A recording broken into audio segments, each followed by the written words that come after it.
Right. I've been stuck on Ascension 9 for a while now. Hopefully we change that. Um, is there a blade shop I can hit on a good path? Yeah, there is. I might do the glam. It's pretty good. Yeah. We're gonna get 3 campfires on this route. This stretch of 4 at the start is concerning, but it should probably be fine. Glam is pretty good. I don't know if you guys can hear it. You might hear fireworks every once in a while. It's the night before the 4th of July, and I live in Florida, so people are going to be testing their fireworks.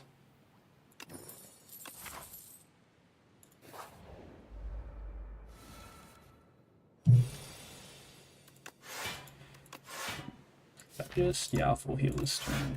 Full shield.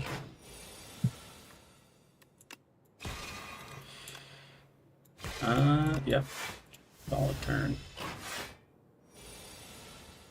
Oh, give me a lot of strikes. Oh, this is perfect. This is really nice, actually. And yeah, I get a guaranteed kill next turn. Cool.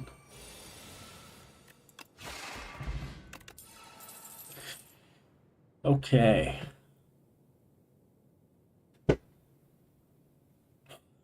think Mike picked that one up. That is not far away at all.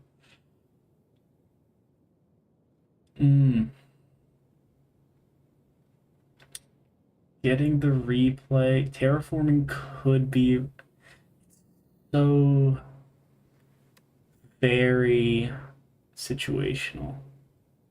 I would need to start getting some multi-hit cards.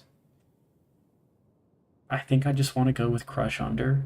I think that'll help carry me through Act 1 and Act 2. It won't have as much value later, but just having a 14 damage all, make them lose strength, that'll help me get damage off and prevent more damage. I think that's just what I gotta go.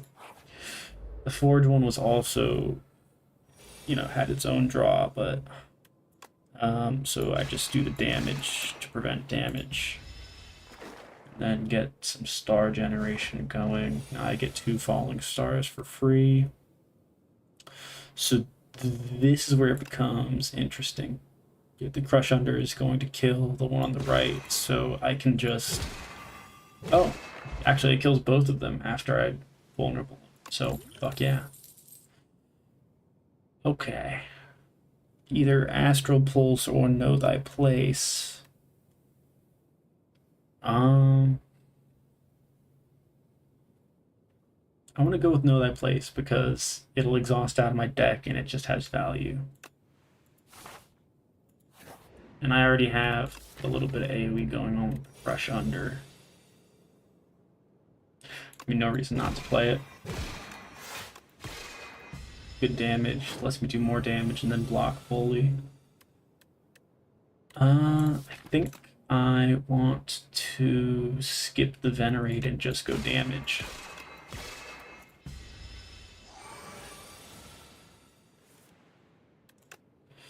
Know Thy Place, Falling Star, Crush Under. Hell yeah.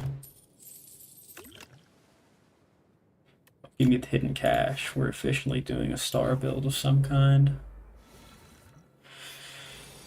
Alright. Hit him. That's that. I don't want too much dazed, and other than that, I get some blocks off. Crush Under is gonna draw now. Know Thy Place. Crush Under. And I mean, I'm gonna eat damage here one way or another. I don't have to use hidden cache. I think I'll have a kill well before I end up needing more, so just damage. I can let the dazed hit if I need to. I won't even need to. He's dead. Ooh, colorless potion could be really good. Okay, Cloak of Stars is a classic. Drop the Thorns potion. Colorless. I gotta take the gold because these enemies that I would fight are not fun. Okay, this guy. This is a moment where I'm gonna start with the colorless potion.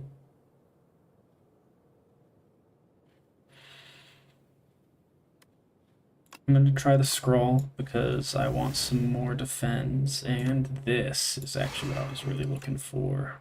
Go ahead and drink this now as well. Okay, I'll drink the attack potion.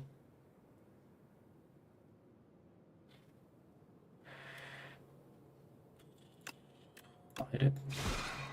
It's not that much debris. I think it was worth. And I kind of want to swing in for more damage.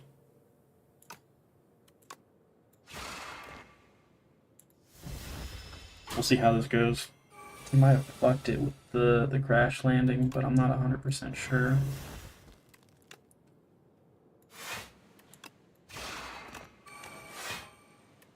A full block off. I just really need to draw the right stuff here. I think that does it.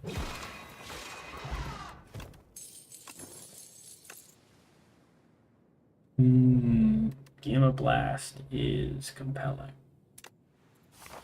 You go with that. More weak and more vulnerable is always nice. Get a rest off here. This is a shitty fight.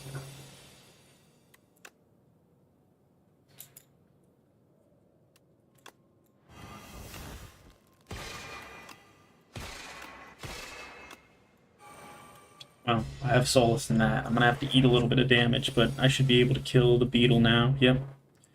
Here we go.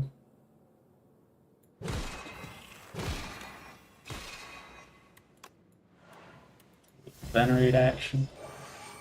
Push him.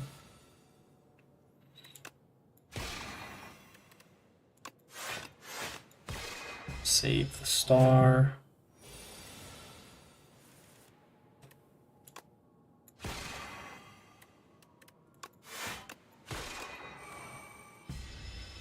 I have him next turn. I'm gonna skip.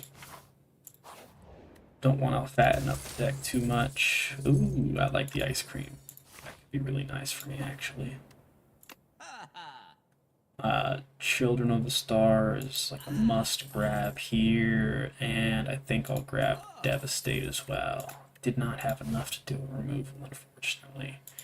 I'm gonna hit the random. Yeah, I'm gonna take the gold and take a little bit of damage. Gonna have to hit a rest. I really would like to upgrade some cards. It's unfortunate. Well, this is fucked.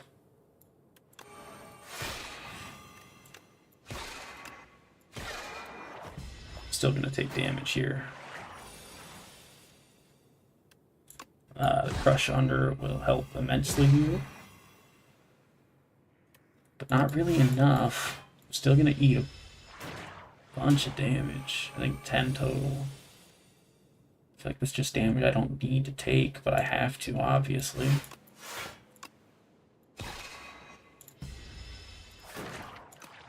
Okay.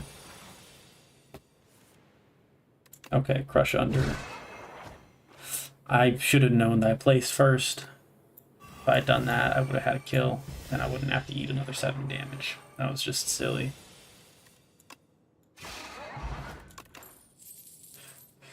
I don't need another Devastate. I don't have the star generation for that yet. I don't really feel like I have the star generation for anything else right now. I think I just want to keep the deck thin and see what I get as the rare card after I beat Act 1. Assuming I beat Act 1. Getting cash. Full block and get some damage off. More star generation coming in. If I pull my Devastate, I kill that. Didn't pull Devastate, but I did. I'll be able to kill. Yeah, I think I kill with this. I go Bam, bam. Yep. Get another hit off. Now I still have enough for Devastate, and I should be able to... I don't have to Devastate yet. That sucks. Oh, with this hand, that sucks a lot, actually. Devastate would have saved me 10 damage there. It is what it is. Power Potion going into the last round is nice.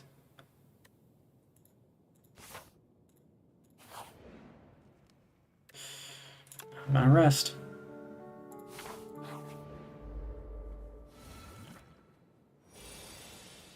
Getting the slippery off is going to be annoying. We'll start with that, though, which will help.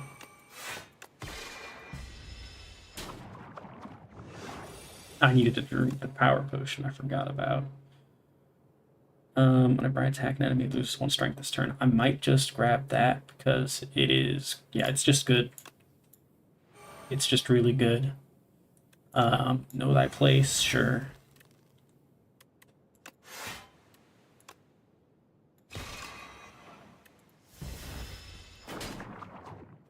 Holding on to the weak potion because she's still currently weak. I feel like that's done a good job of keeping it in check.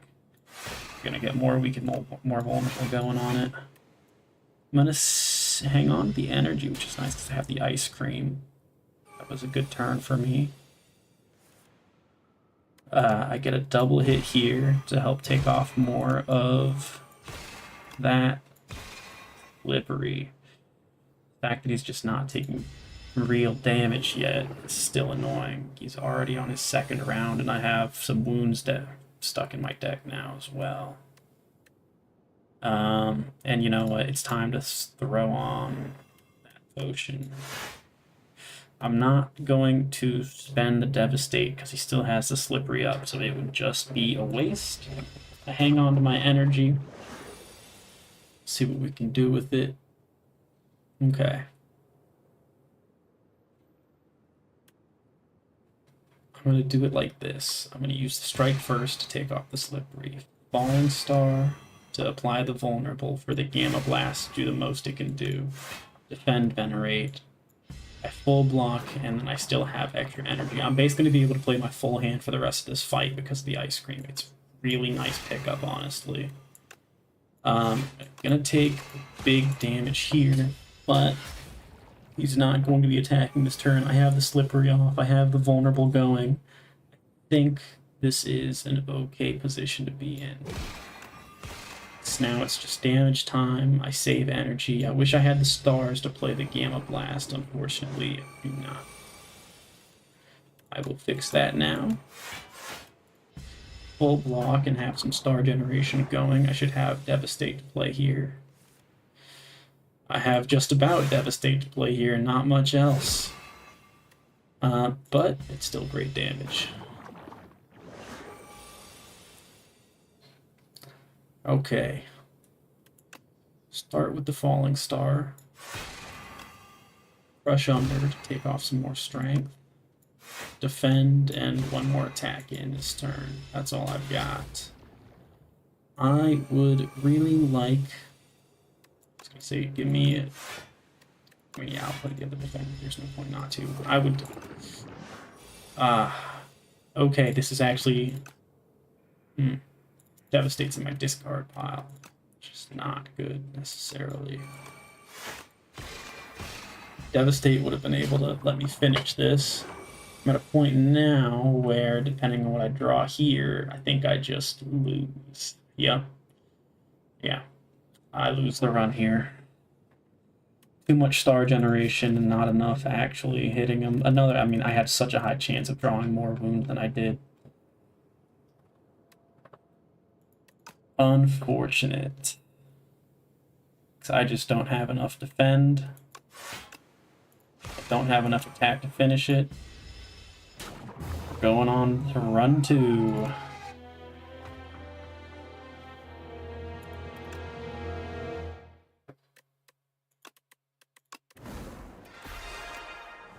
Give me Ascension 10, baby. I can do a funny thing where I go the minion build and I take greed, and I always just... I think I want to try and do it because I've never managed to pull it off. There's certain cards in the Regent deck that let you transform cards into basically upgraded attacks and defense.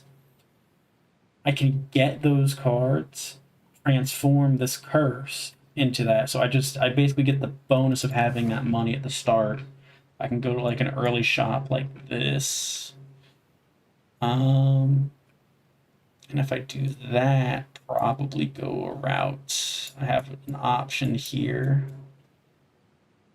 Or if I have more money to spend, even here, but I don't think I want to do that one. But yeah, just sort of bring it around town like this. Yeah, I think I like that path. I'm gonna do it. I normally really don't like taking that because it's just a permanent curse in your deck, but if I'm going to transform the curse into something else, there's actually just immense value in that for me.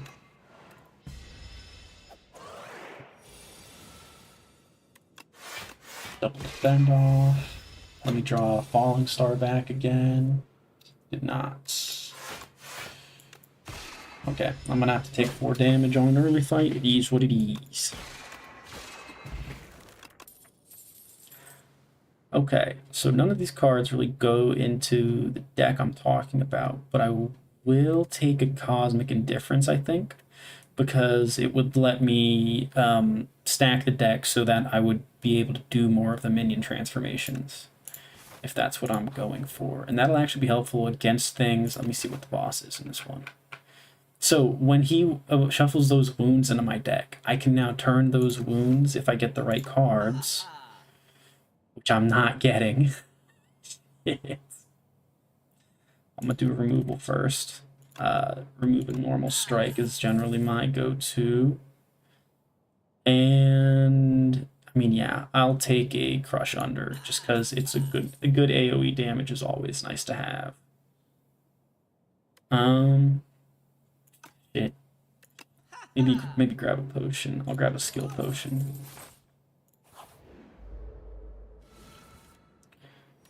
Right. Don't feel the need to venerate yet. I'm just gonna full defend and attack. Falling star, strike, strike. Defend just to do it because I don't have the ice cream this time.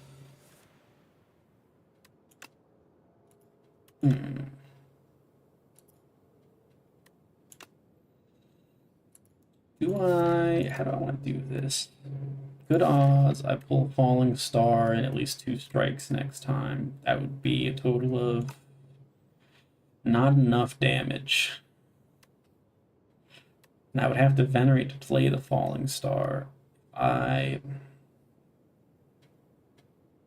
gonna have to end up taking some damage here, and I have to decide how I want to do it. I will Cosmic Indifference, defend, venerate. I'll take 2 damage here. Falling Star, strike, defend, defend. This actually probably was the best way it could have gone. Only having to take 2 damage to get the extra damage off. Be Gone, this is what I'm talking about. So I will, with Be Gone, if I have it in the hand with Greed, I'll be able to transform it. Ooh, and I can do a similar thing with Clumsy, and Clumsy either way is ethereal, and it always sort of just burns itself out. So I'll take that. That's a pretty solid relic to get early. That'll help me mitigate a lot of damage that tries to come my way.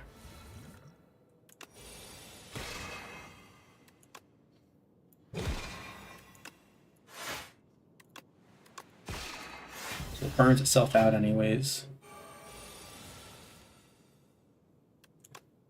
And another crush under.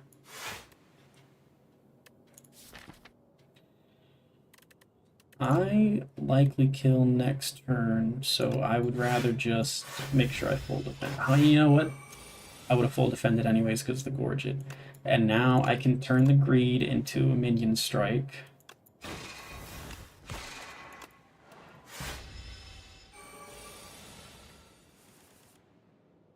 Yeah, and I just kill.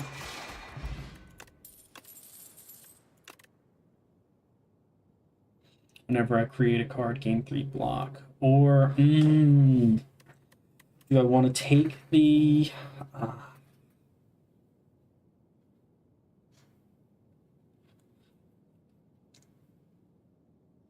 this is tough. Both of these are great in the build that I'm running. I think I'm going to take this one for now, because with the other one, I can't always guarantee that the card will be in my hand. So having it affect the draw pile, I think, is really strong. Getting the block for creating the cards would have been nice. But I'm pretty happy with what I got anyways. Crush under and defend are no-brainers. How do I want to do the rest of this? I don't think I want to play this at the moment. I don't think I need to play this at the moment. I'm just going to strike the slime.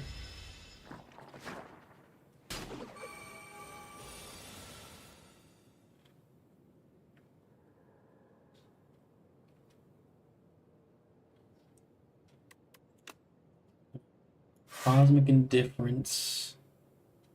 Pull out the Crush Under again. Yeah, full block.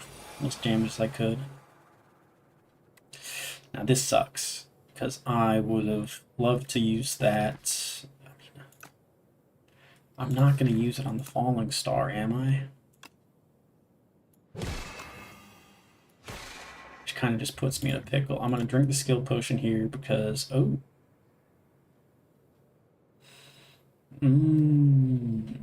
I'll take the Big Bang.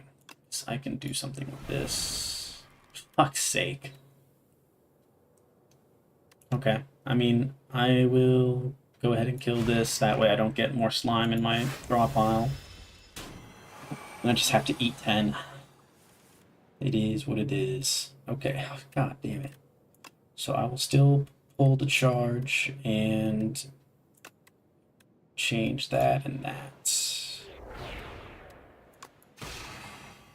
Falling Star there, Slime 2. I really would have liked to draw a defend, but okay. 13 damage, well 12 because of this. I'm gonna hope to get an attack.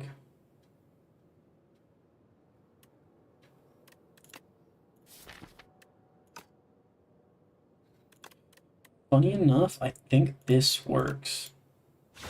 Yeah. Even though it was only one attack in my draw pile, it was enough. I think we're gonna grab another Cosmic Indifference. It hasn't really come up yet, but I'm pretty sure that it'll help me. Sure, it'll help me eventually in a bigger way. And in fact, I'm gonna go ahead and upgrade one of them. Better block is more good. Lose all my gold, transform 2 cards. I don't know if that's worth it. I think I'll just gain the 5 max HP. The ice cream again. Okay, I can work with this. These fuckers again. Hit the charge and turn both of these into minion strikes. I'm gonna hit the Crush Under, the Cosmic Indifference to get a Crush Under again, because that's just gonna hit all. And I'm gonna block most of this damage, all of it actually. Hell yeah. So Crush Under again. I don't want to do the one in the middle. I do want to do the one in the middle because he's going to be doing the most damage, but at the moment... oh, I can just kill all of them. What am I even thinking that hard about? I have the damage. Yeah, give me another Crush Under. It's a good card.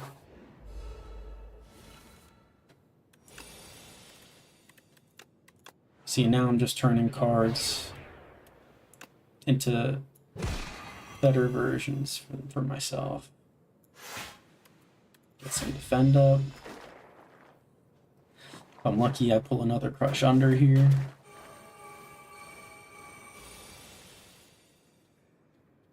No such luck. I will, however, have one next turn. And I can prevent a large chunk of damage coming by my way just by killing this guy. So I'm only going to take 2 damage. I have Crush Under that's going to mostly kill one. Almost kill another. I can Cosmic Indifference to get probably just the Crush Under back. Yeah, no, and I have a kill next turn because of that.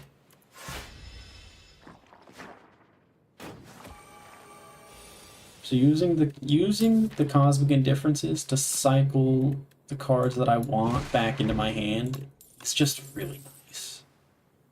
Am I going to be playing 3 scales often enough for that to be worth it?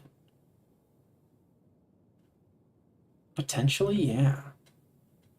Because all of my card creation stuff is done off of skills.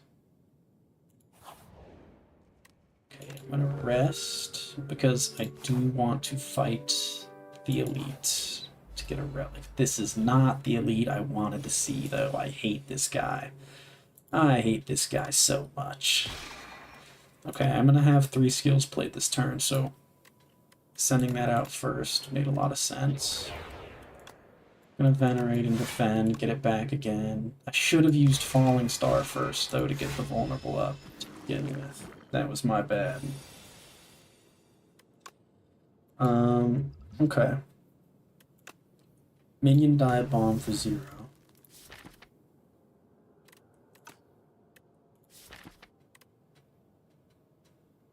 Getting these infections out using the any status at all that gets added. I'm going to be able to get out a little bit using this, but the infections are really obnoxious to deal with. I'm going to go ahead and drink the Strength Potion. I should have done that last turn. I'm going to Cosmic Indifference maybe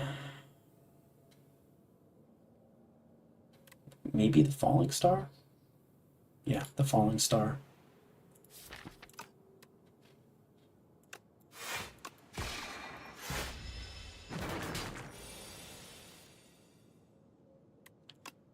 Really like to see a little bit more there. Unfortunate. That does mean I'm actually going to have a really good turn next turn, though, for specific reasons. To the point that I don't even know if I want to Cosmic Indifference. Because what would I put on top that, you know, nothing there works that well. So, and I shouldn't have done that because I had the Ice Cream.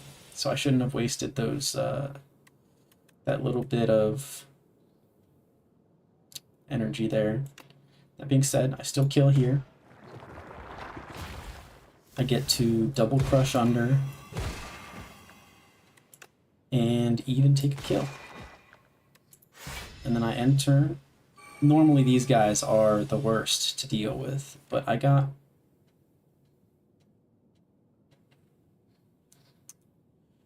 Of course. So now I went from a nearly flawless elite run to taking 12, 19 damage just because I wanted to draw 4 fucking infection. Oh, you know what? I've just realized. I think I have the music off from when I was playing previously. I did. Sometimes I like to play with YouTube on the side, so I've turned the music off when I've done that. Okay. Probably just going to be a Know Thy Place. It's a nice pickup. It exhausts out of the deck, so it doesn't crowd it. Mm-hmm.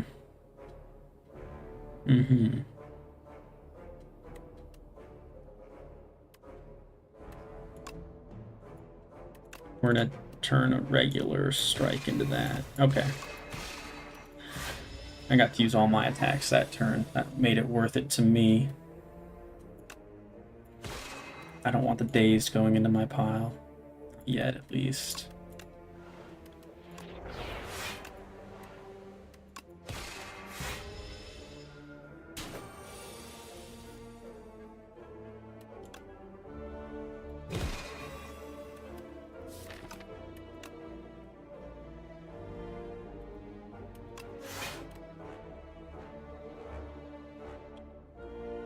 top of this deck.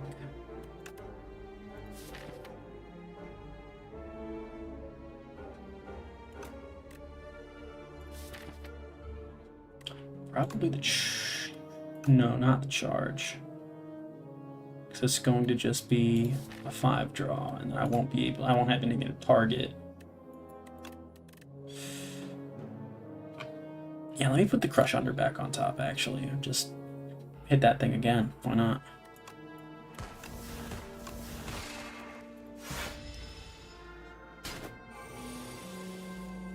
Know Thy Place, Falling Star, Crush Under. Job done. I think I'm going to skip here. I don't get anything there that I really want. Do I hit another rest, or do I try to upgrade something?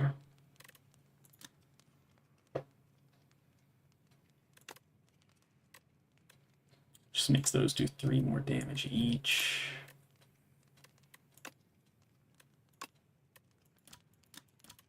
Three more damage there too. I think I'm just gonna rest for now. I think having the health pool is going to be important against this guy. He really ramps up if you're not careful. I get to get rid of Breathe that way this time, which is nice. Know Thy Place and Defend. I get that off and that off. Pretty happy with that turn. Crush Under is nice there. Have a good chunk of the Slippery taken care of already, which is always good to get going fast against this fucker. Another Crush Under moment, and then I'm blocking as much as I can.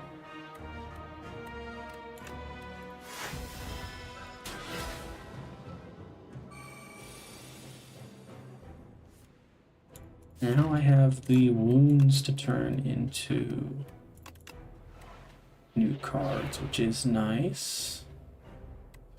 I don't know if I want to spend the Falling Star, honestly. I mean, actually, there's nothing else I'm spending it on. Unfortunate that the weakness and the vulnerable are kind of wasted there.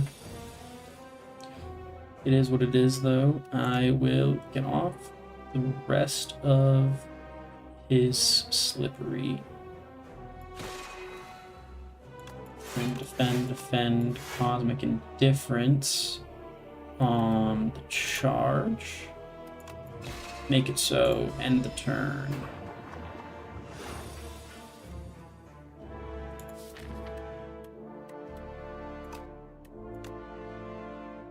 I'm gonna charge on the wound and probably just the regular strike, yeah. Yeah, and on the regular strike.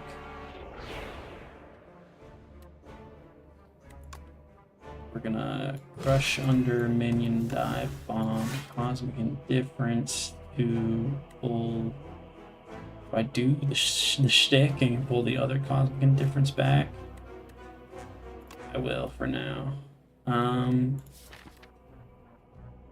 And I'm more than likely to be able to play my whole hand next turn even with 3 energy, so I'm just going to take the damage.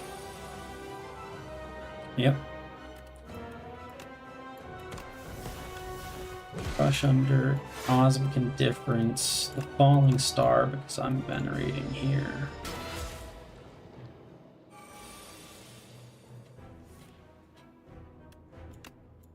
Falling Star, Minion, Dive Bomb. And then I end turn to preserve that energy. Make it so, Crush Under, defend. If I use this when there's, I'm just gonna test it. Do I just get a Minion Strike? I don't, but it does count for the Make It So to come back, so that's interesting. It's looking like I didn't get this build going fast enough. I don't think that there's a way for me to even live this turn now that I look at it. But I really do like how when these guys affect you, you can just take their status cards and get rid of them. It's a really interesting little concept for a build. I just fuck with it pretty heavily.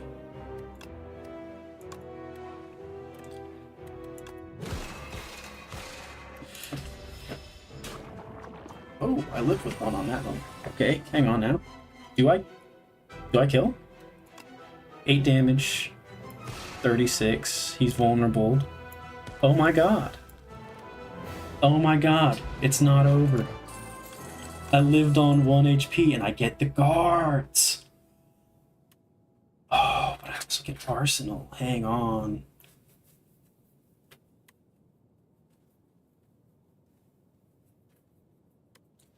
Guards or Arsenal. Both are so good for this build. Fuck.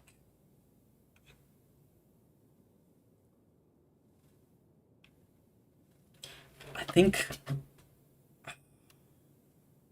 I'm gonna go with Arsenal because guards is a 2 cost.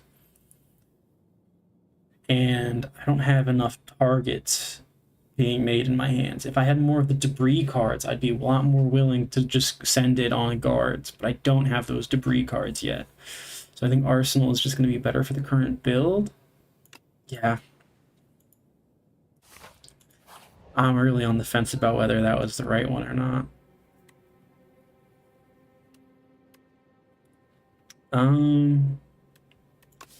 Luminescence ain't bad.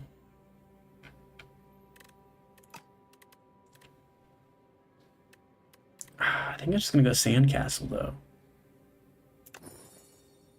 Upgraded my arsenal, upgraded some defense, the venerate, one of my crush unders, and a strike. That's okay, honestly.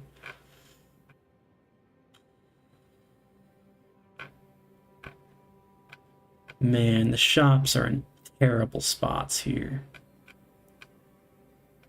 The best looking one is up the left side, this way, I think. At this high of an ascension, the elites really feel like more of a liability than something that I could get a reward from. Having this one locked behind an elite and then still having to do another fight after before I get to a fire sucks. I think I'd rather just dump it all early in this shop and then save up for a shop on the next level, so that's what I'm gonna do.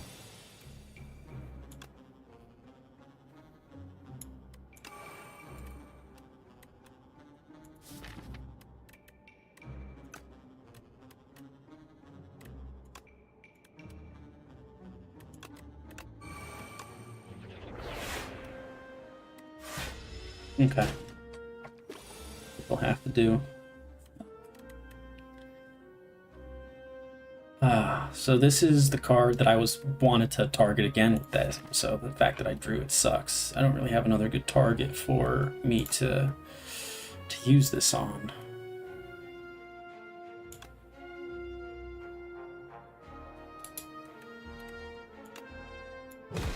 Definitely crush under that. I'm gonna go ahead and pop the potion because it will make my life easier. Get the extra armor from my Gorget. I'll go ahead and make the cards. Fuck it. We'll get rid of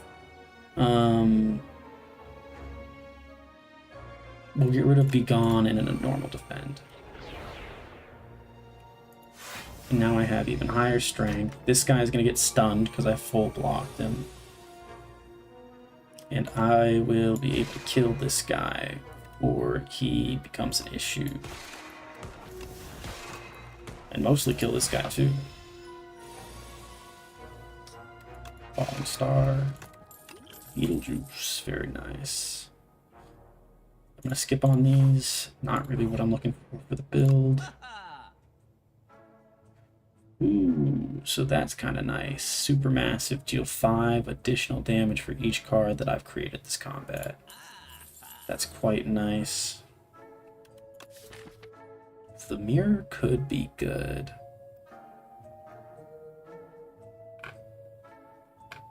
Maybe. I don't know.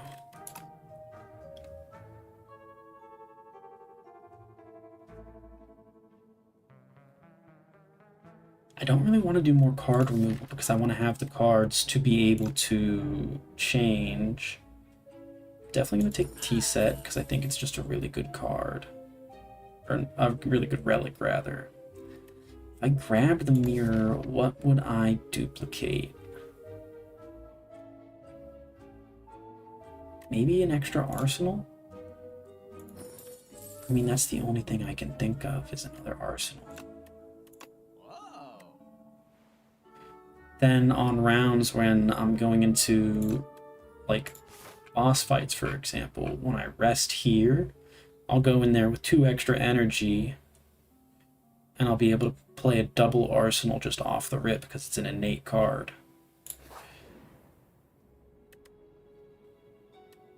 The 73 gold. I don't want to grab decay.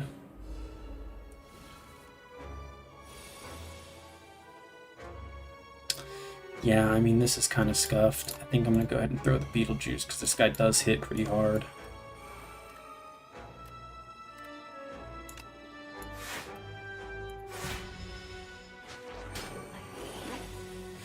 He took my Supermassive. I just got that, and it's a good card, man.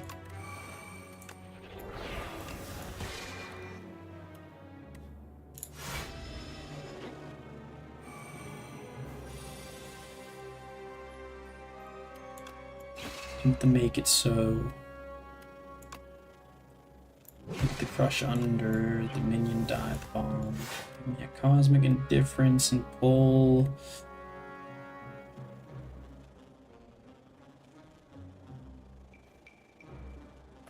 I don't know, man. To make it so back out just because it's a 0 cost attack. Let's defend up. Okay. The nice part about this is that I will be able to stun him. Okay. Got him pretty quickly. I'll take a Know Thy Place just to have... I mean, it's either... I mean, I'm going to take hits anyways. I think I would rather get the arsenals up and just get the better damage. What I was saying about the Know Thy Place, it either burns itself out from doing a Weaken Invulnerable, or it gives me another target for charge. That's how I'm kind of looking at it at the moment.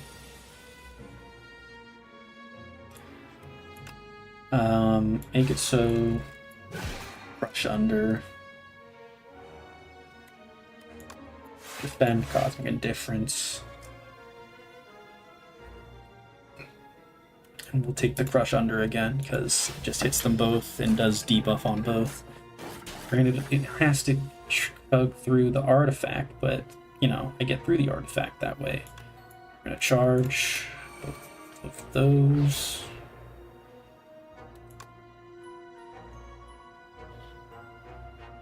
Then I'm going to Crush Under. Hit a double Know Thy Place on that guy. That way he's going to do less damage to me, and I'll do more damage to him next turn. Pretty much guarantee a kill.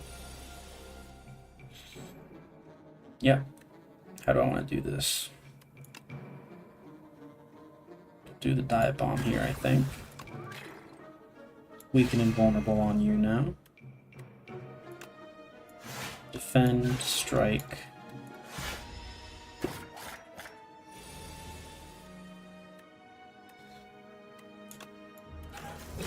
Just kill him. Skip those. Random power or random 0 cost card. A random 0 cost card could be the one that creates the debris. I'm gonna go with that. That's not the one I wanted, but it gives me a target. Gives me a target for my minion cards, I guess. Arsenal, Arsenal, be gone. That is unfortunate. A lot of levels. I'm going to take so much damage here.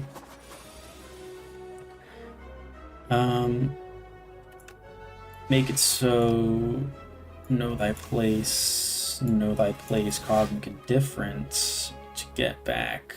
I'll get back a Be Gone. And I get to Make It So back in my hand. Not enough. I think I die here. Not quite. Not quite. Okay, the crush under is nice. It's not enough. Simply not enough.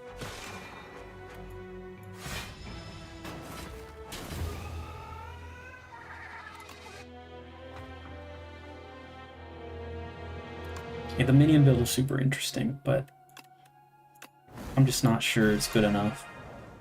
The star build definitely feels the strongest.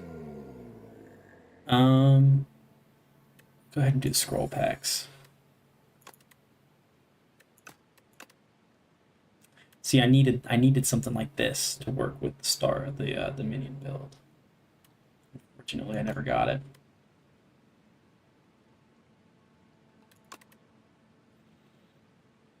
I can maybe work with this. Astral Pulse is really good, Furnace is really good, Celestial Might's okay. The other two are really what I'm looking at.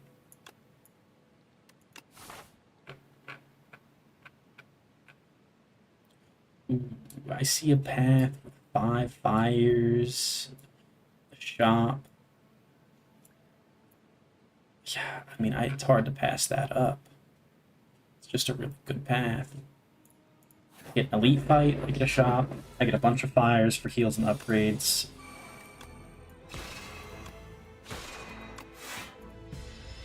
I should have just hit him. I would have killed. Fuck.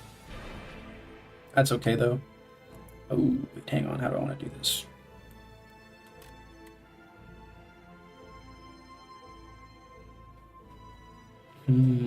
How do I want to do this? I think I'll do it. I think I'll do it. I'll take the 2 damage, 4 damage on Thorns, and then 6 damage Aster, but the other one will die, and I won't have to worry about taking damage from him again later. Yeah, just send him. Took more damage here than I wanted to, but...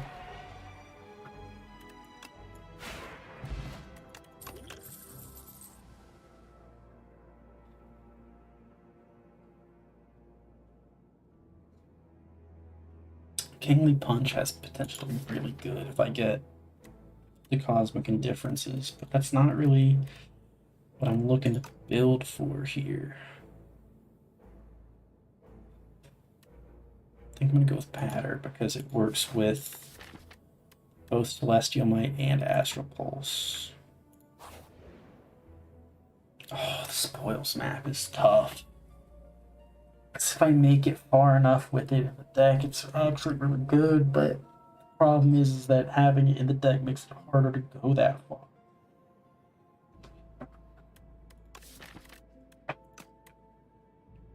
I think for the first time in forever, I'm gonna not take the Spoils map. I feel like I'm gonna maybe regret that.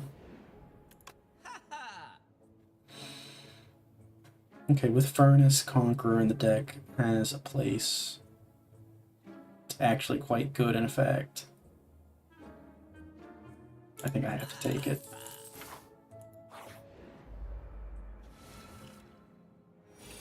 So here I get the Patter combo off that I was talking about. I get the extra Vigor. That's going to make this do more damage, and it's double hit, so it's going to do that extra little bit of damage twice, which is really nice. I'm already full blocked, so I just swing it again here. Yeah.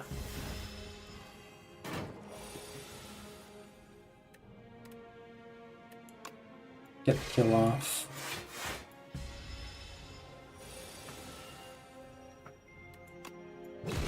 Just kill. Just kill him.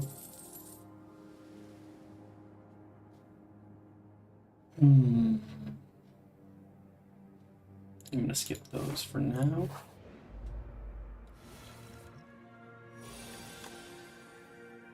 Falling Star.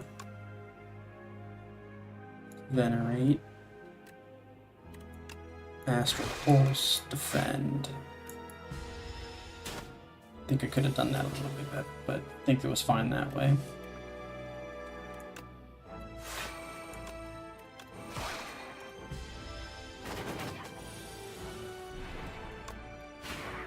Cool.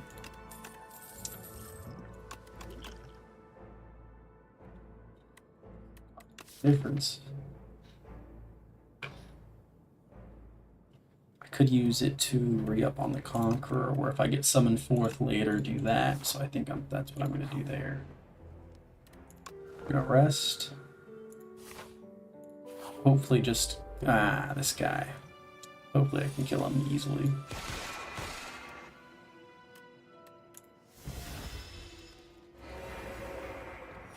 Put a bunch of days to my thing, why don't you?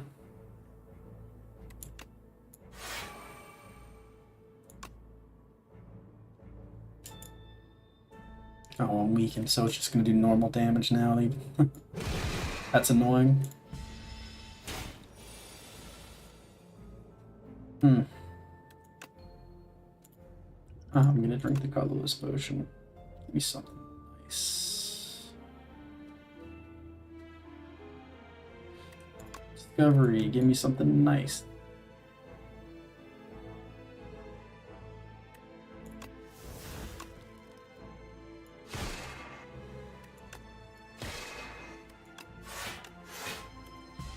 That could have gone better.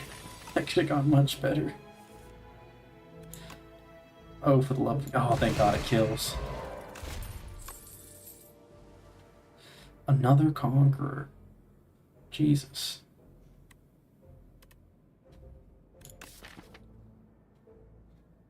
Some more block that has a little bit of star generation would be nice to be able to play both of those more consistently, though.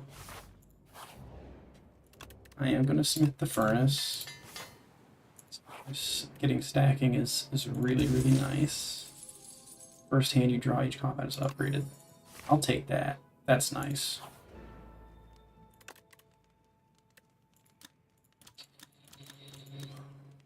Extra block and more vigor. I think I just want to upgrade this. This guy's annoying. This guy's annoying to say the least. And then I'll defend and bring back the defend upgraded. So just having an upgraded defend in hand would be nice. Jesus Christ. I don't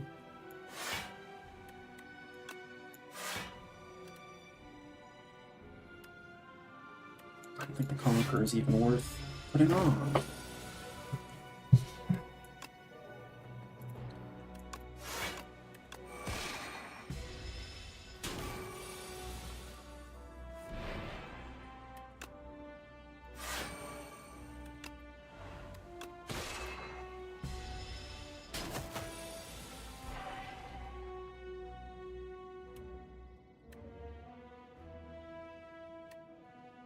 Time to do 20, that'll be worth it, but right now it's just not.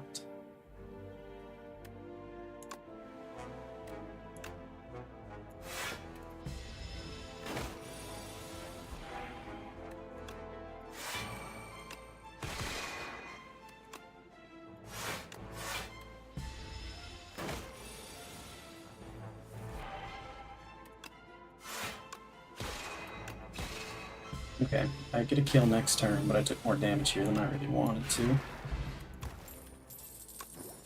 That's nice. That's a nice little pickup right there.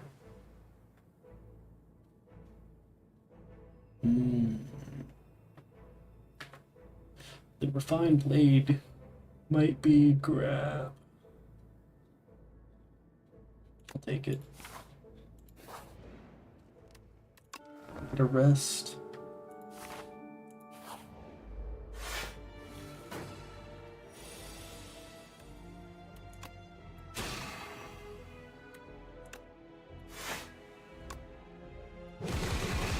Do some damage. Big damage.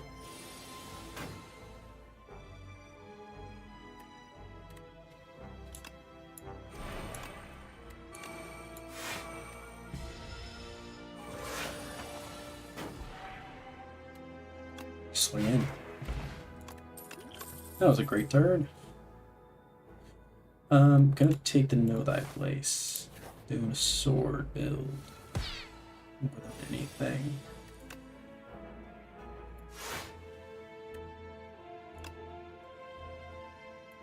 I can just kill that rat. Hell yeah. That leads to a full block.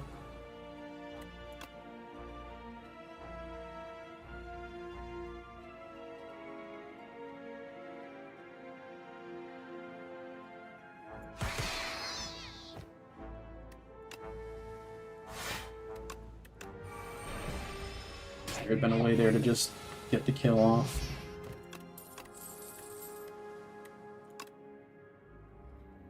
Yeah, give me another furnace. Fuck yeah.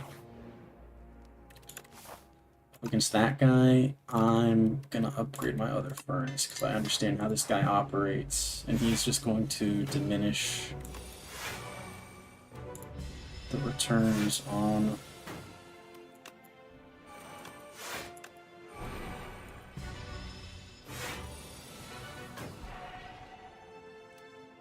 okay, yeah.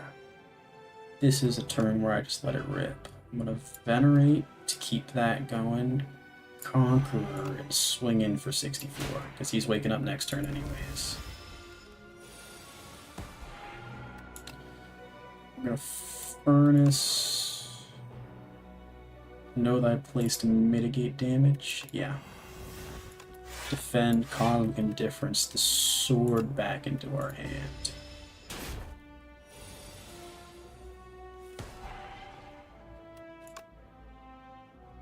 Patter. Celestial Might? Yeah.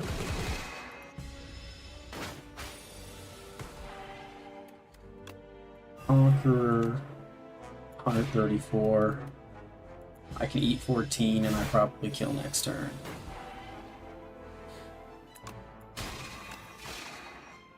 That's exactly what we were looking for, baby. Ooh, Smith is nice, but Seeking Edge is better. Sword build might be able to bring it home. If I get a parry going, I'll really feel nice about where I'm at. Flesh or Legion? Legion is really, really good. Legion has saved runs before. Flesh is really nice for the sword because I'll be able to play 2 normal cards and a sword going forward. But Legion's like playing 2 cards when I block with it. Yeah, I'll go with Legion. Like I said, it's saved runs for me before. I feel like I have to. I do see a path forward that hits the same thing I was talking about. You hit a shot, you hit 3 fires before the end, and an elite. Although I will rather take the question marks here. There's already enough guaranteed fights on that route. Oh, hang on. Oh, I could hit 2 elite fights with 1 extra fire and a shot going the other side. I think I might do that. If both of those end up being fights, this is fucked. If they don't end up being fights, this could be good. Big worry is that one of these is a boss an elite that'll fuck me up, but we'll have to see. We will have to see. If I know that I place this guy, he will do any damage. I'll Cosmic Indifference to know that I place back into my hand. And the Cosmic Indifference was Legioned. That's right. These guys take max 9 damage anyways. I think it's best spent hitting this guy in the back. He will strengthen himself, and now a normal strike will kill him.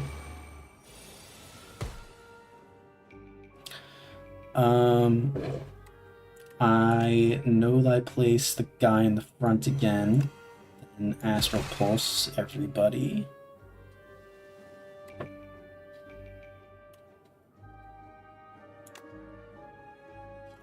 There's 2 ways I can do this. I think I'm going to do it the funny way.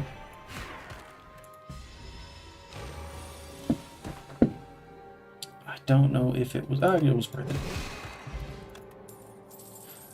The Weakness Potion is a nice look, but I don't think I like it over either the Skill Potion or the Flex Potion. Because if I get an Oops All Attacks turn, or Oops No Defense turn, then I can use the Skill Potion to likely get a Defend card. Flex Potion is really nice, going with the Astral Pulse. So I'm going to leave that on the table. I think a Summon 4. This is nice. If I get some more Cosmic Indifferences going, that is really potentially game changing. Like, okay, this is the oops no defense turn I was talking about. But unfortunately did not get what I was hoping for.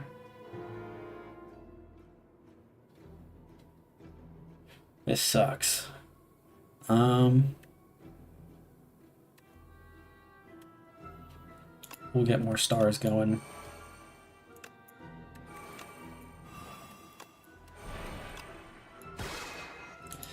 God, that's really not what I wanted here.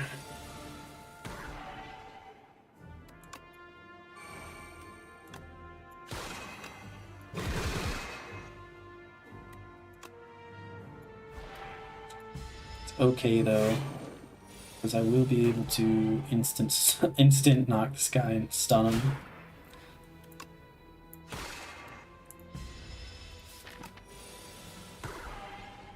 Okay, Astral Pulse finishes. At least that potion was worth something. Give me another Conqueror. Let's go.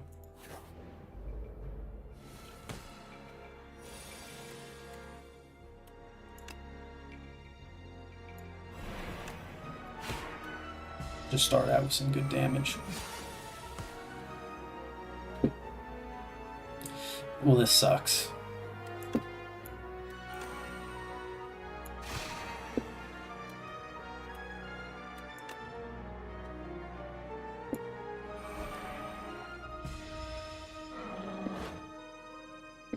Oh, this is...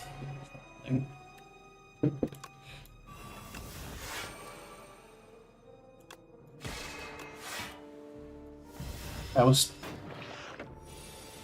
2 straight combats where I've had a bad case of oops all attacks when I really don't want them.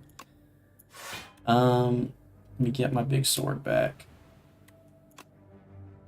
and just do a bunch of damage to him.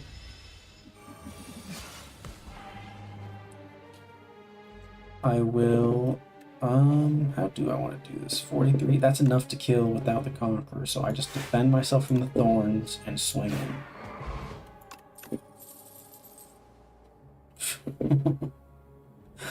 I think the fucking fireworks are still getting picked up. It's kind of crazy. I think I skipped this card forward. Going with 30 HP into an elite is not what I wanted to do. Choose a card, either do a corrupted card. I don't think there's anything I have that really does the corruption very well, so I think I'm just going to transform a normal strike into. That's not very good for me, I'm not going to lie. Do a double removal is not a bad idea. Perfect Fit could be really nice, though. Perfect Fit could be really nice if I were to use it on Summon Forth. That would make it so that every time... Yeah, no, I think I'm just going to put Perfect Fit on Summon Forth. Because now, anytime Summon Forth is drawn, it'll always be at the top of the draw pile after a shuffle. I will always have made, between the Furnaces, the Summon Forth, or one of the Conquerors, or the Refined Blade that I have, I will forge the sword prior to the first cycle.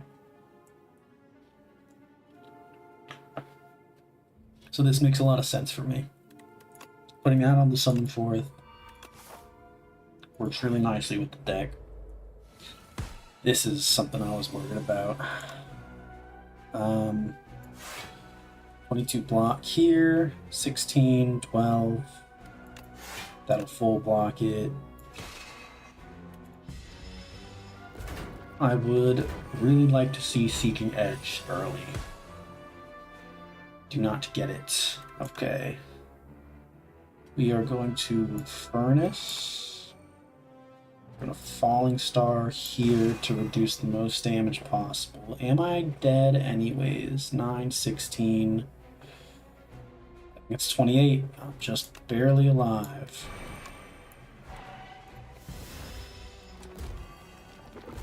If I get Seeking Edge, do I live? I don't think I do.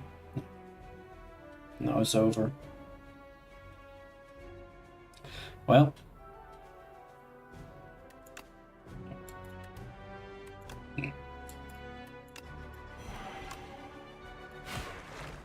Might as well swing in for big just to have a little bit of fun.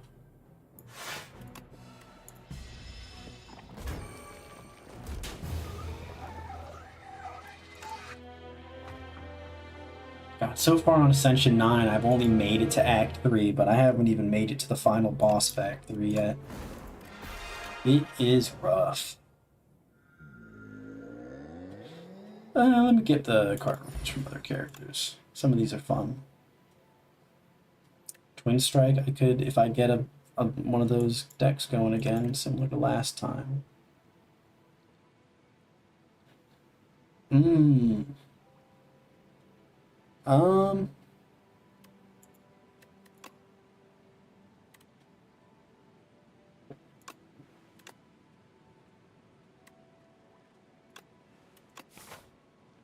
That can do it for me. It's a little dangerous. That one's very dangerous. That one's just so mild. I think I'm going to go straight up the middle.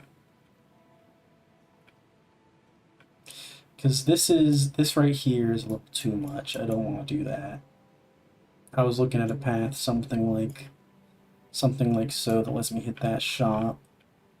This path up the middle doesn't have a shop, but I do fight 2 elites, both of them pretty much right after a campfire, 3 elites rather, but all of them right after a campfire. That makes it viable. If I were to hit the sword here on this question mark, it suddenly becomes very okay. I'm still not very skeezed on this path, but I could make it work.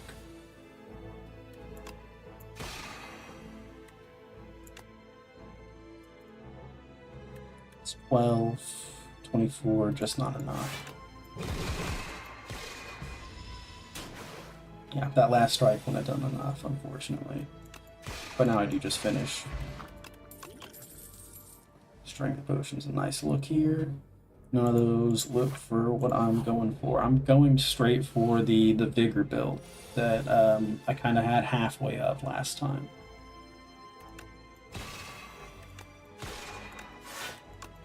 I think it could go very well for me with the 2 cards I got from the Kaleidoscope.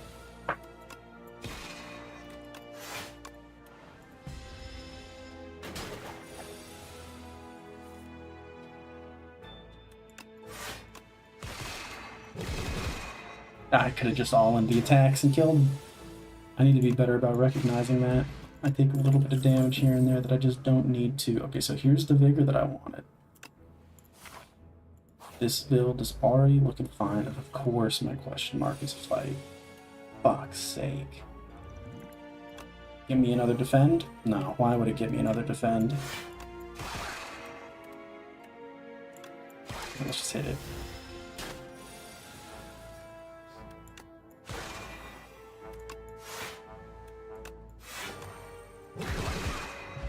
See, that ends up doing a big chunk of damage. Give me the Astral Pulse. Fuck it. We're doing it. We're doing the damn thing.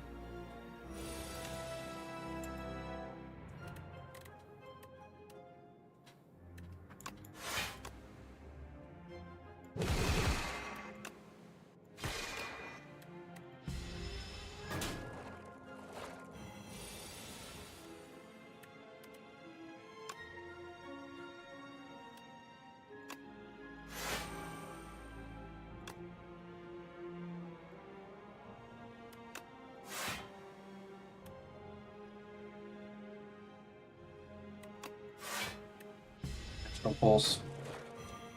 I'll take the 3 damage.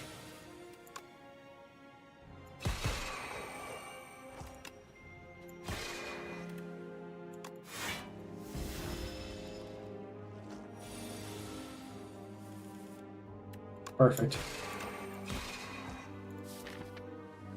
I am, I think, guaranteed to pull at least something that I could use. Finish it. Yep, there we go.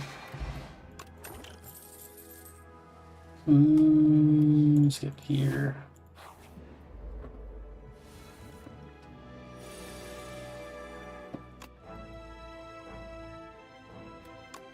Falling Star, third defend, strike.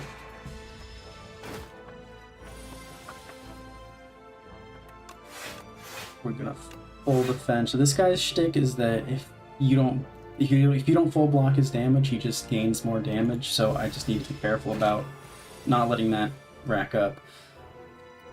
Oops! All attacks. Can I just kill? Figure that out. It's 10 damage, 12 damage, 22 damage, 28 damage. If I vulnerable him, will it be enough? I think so. 18 damage, 14 damage, just enough.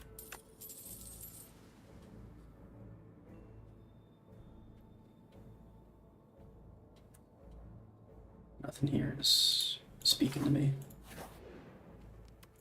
Gonna need to take a rest.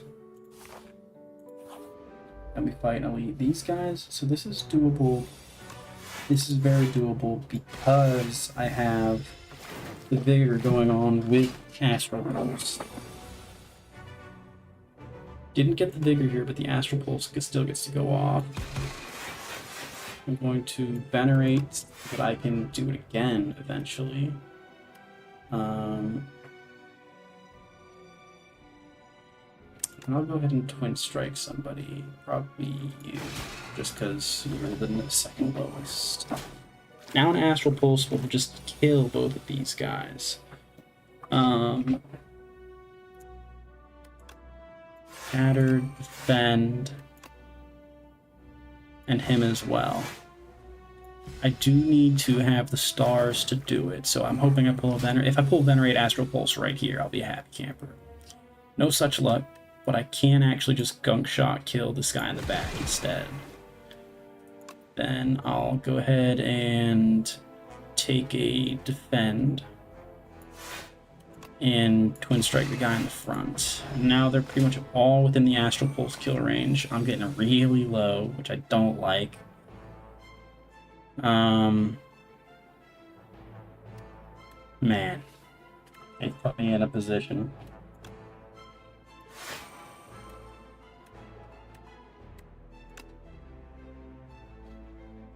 I think I just lose, unfortunately.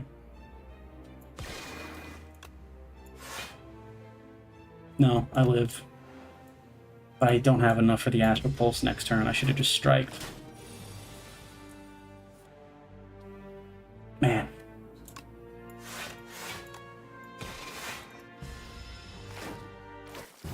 Unfortunate.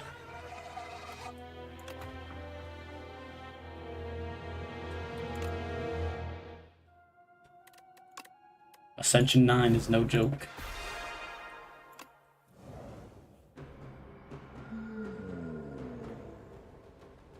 Got to look at the map before I use Silken Tress. So late shop on Solid Path. I think I'll go for it.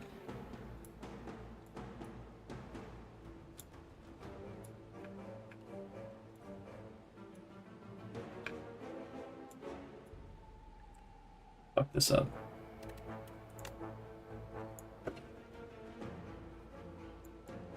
Hey, what's up, Pyre?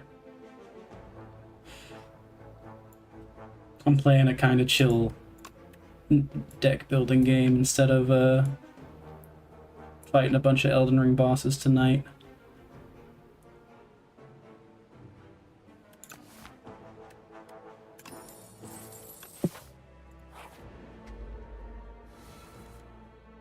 At least for a little bit.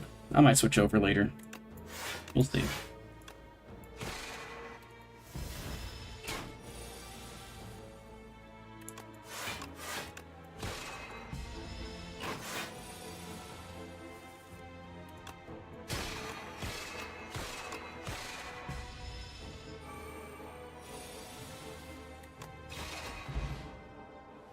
Right, give me something good here.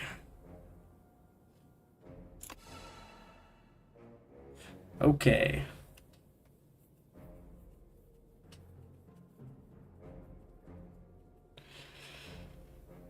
Doubling up on the patter, I think, is what I want to do here.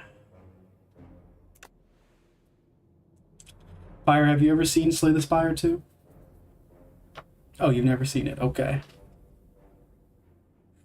It's pretty good as far as deck building games go. The shtick is you start down here, you have to pick your path through. All of these symbols are normal enemies. The question marks are random events. These are elite enemies. And then up at the top here is the act boss. There are 3 acts. You got to get through it all while adding new cards to your deck. There are different characters that get different kinds of cards. I've been playing as the Regent because he has a funny big sword build that I really, really liked. Unfortunately, the big sword build isn't always super viable at the higher levels of Ascension, which is like the different Ascensions give you different difficulty modifiers. So what I've just started with is you get a starting relic, which I picked up was the Silken Tress. Makes it so that the first card reward you get gets a replay. It only gets replayed once during the combat. I ended up putting it on this card that gives me some block, lets me block incoming damage, and then Vigor, which makes it so that the next attack that I do does additional 2 damage.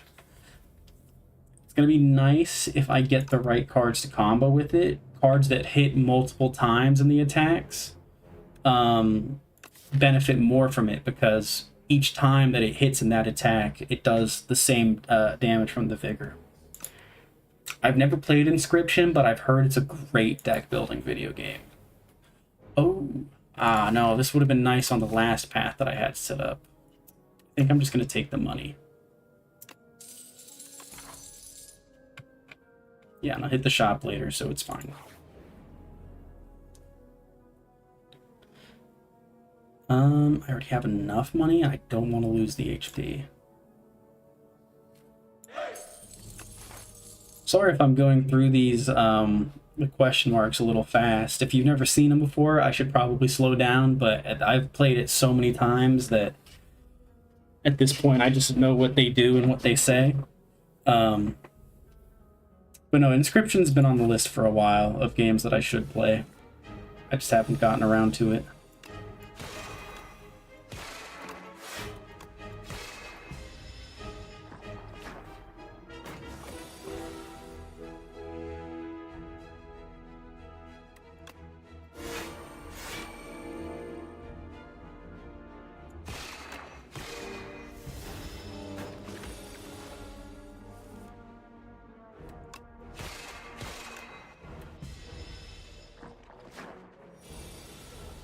I do want to slow down and explain things a little bit at least, though.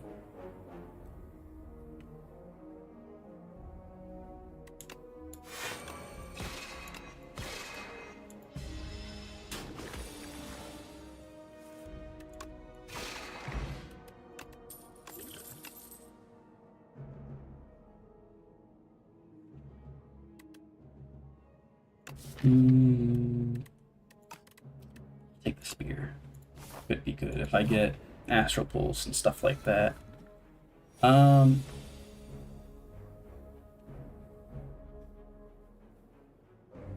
You'd buy it for me if I'd stream it? Maybe. Let me check what the price is on Steam in a little bit, and then I'll make a decision on that.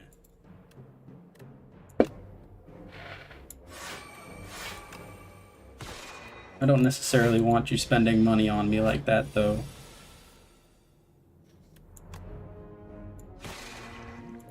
I'm gonna go ahead and drink the potion to get the big sword. So whenever you have the big sword on this character, it like pops up around him, and I just think it's cool. I just like it a lot.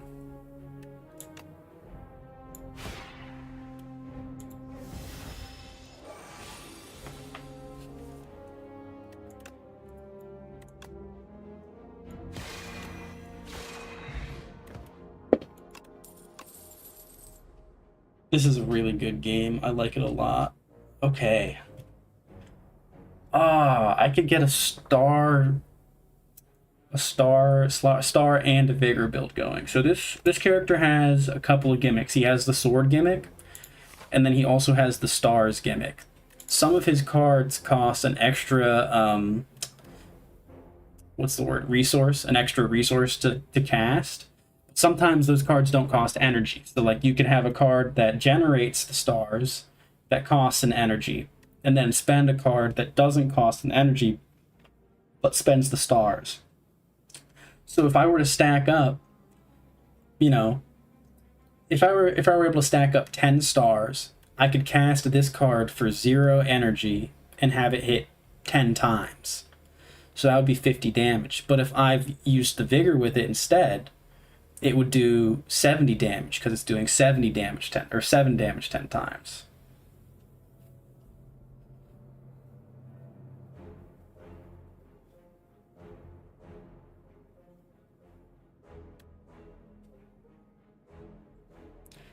I really love the aesthetic of this game too. And it's really well balanced as well. There's a lot of things in this game that I really like. And actually, I think I'm going to upgrade the patter card because it's getting played double at the moment. Well, at the first time I play it, it gets played double. So that raises the block that I get from it and the extra damage that I get from it. Which is just really strong. Ah. That's a lot of guys. I think I know what I want to do, and I'm going to save. Falling Star is usually an almost always play, but it can be a long game. I've hit it. I've hit the... Okay, watch this. Patter, plays it twice. I Venerate to get more stars. Oh, it's to a random enemy. Why did I think it was to all enemies? That's not quite as good. Hang on now. Now I have a decision to make. I think I still do this and just hope it's not one of the back two. Oh, no, it does the damage randomly as it goes. Cool. That worked out perfectly.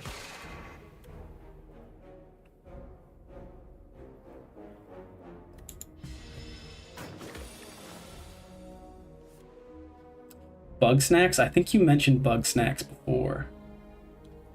I'll have to look it up. I'm not quite sure.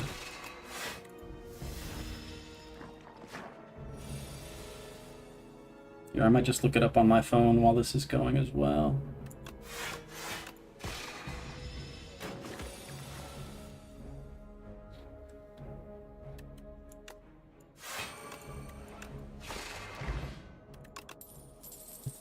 Ooh, okay. I'd love to grab another patter, but right now I think getting more star generation going will benefit me better.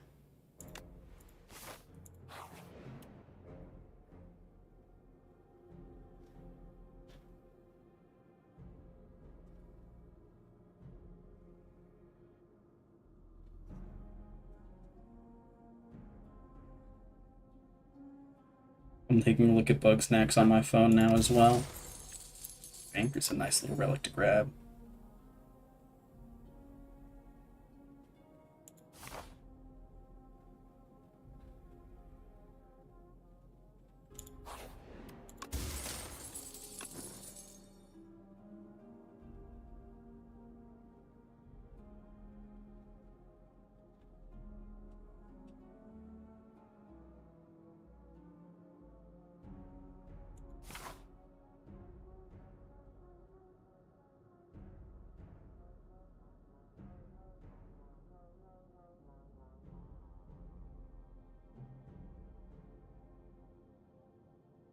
Bug's Neck seems interesting. It's got a funny little art style.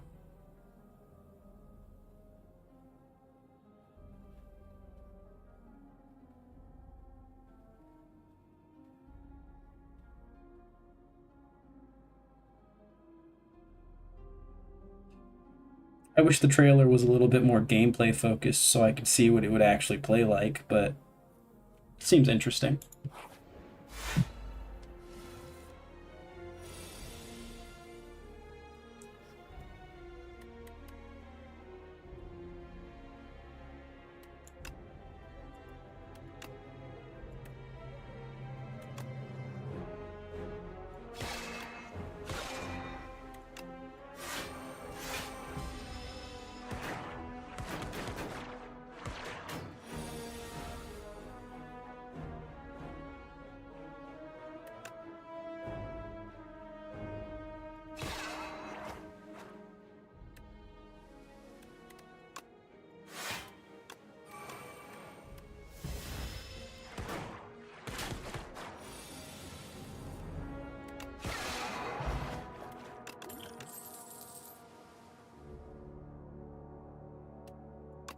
Hell yeah.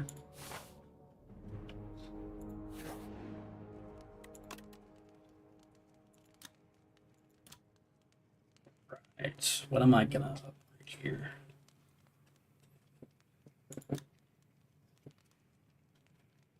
I'm not sure if upgrading Stardust or upgrading my Star Generation cards. I think the Star Generation card will end up getting more damage out of Stardust. And it'll help me play my other Star cards more often as well.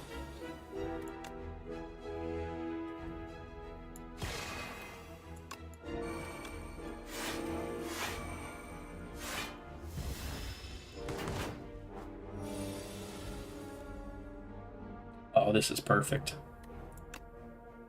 Yeah, I think I just killed. I think the Star Generation was the right call.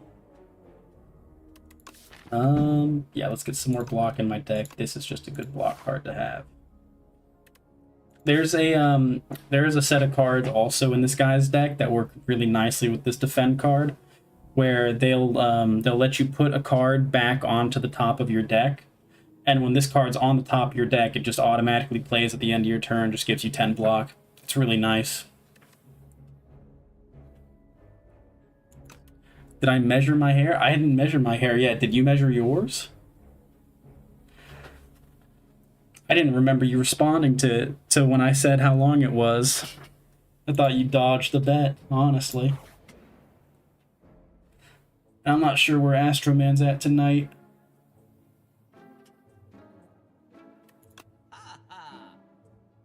But I'm actually going to go hang out with Taco Man tomorrow night.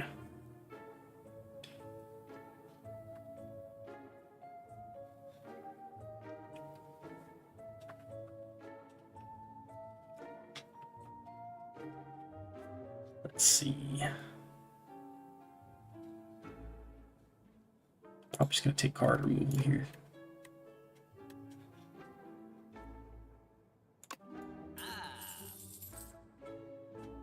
Yeah, Taco Man.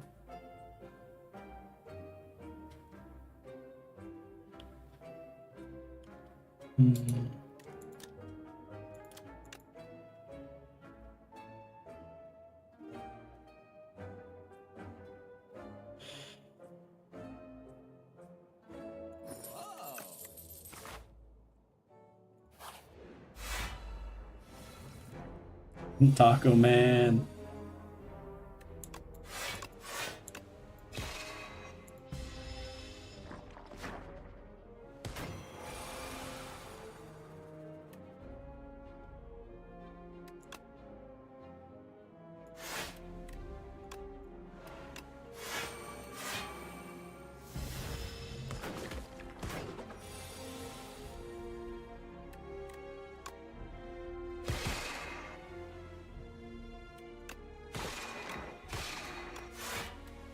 We've invaded your vocabulary.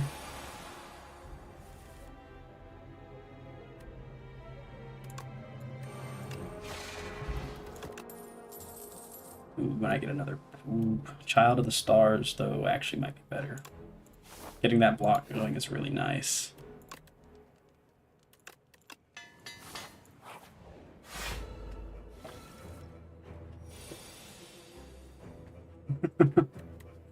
I'll probably tell him tomorrow night about his celebrity status as Taco Man. He'll think it's funny.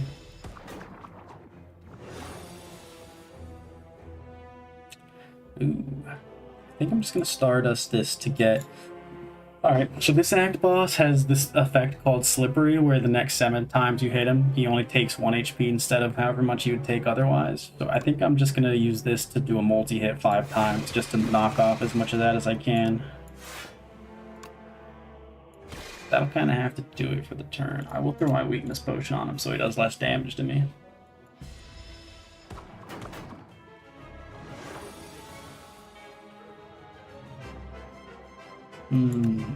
Matter's gonna go up.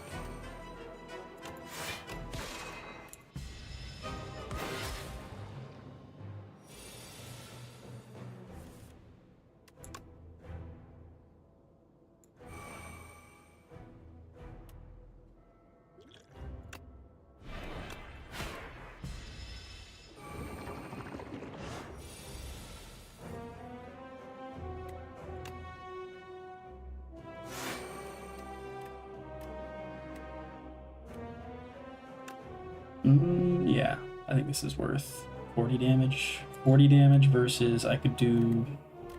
Yeah, no, it's worth.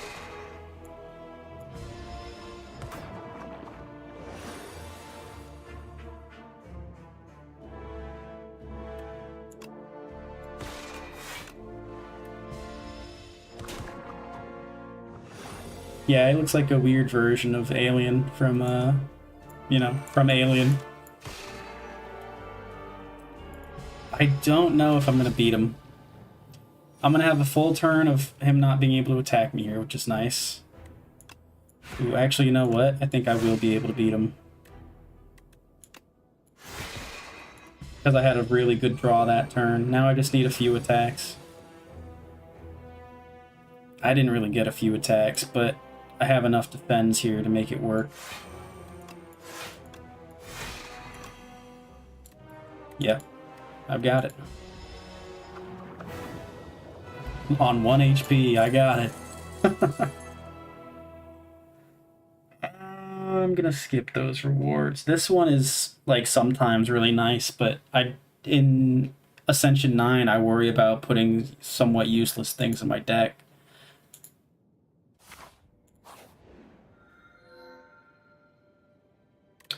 Ooh, that'll be nice, actually. Ooh, Glass Eye is also really nice.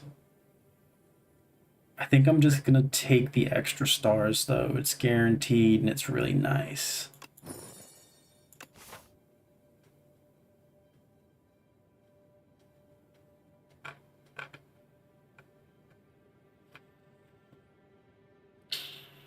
Looking at the paths.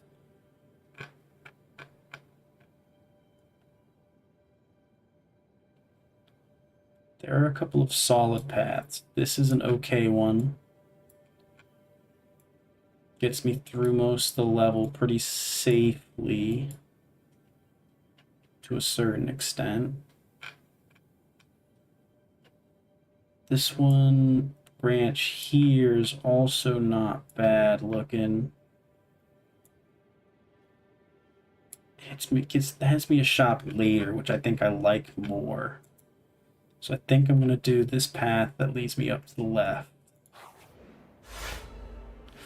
Oh, Yu-Gi-Oh deck? So, Yu-Gi-Oh is definitely more so my brother's thing. I had a deck as a kid, but it wasn't like a serious deck, if that makes any sense.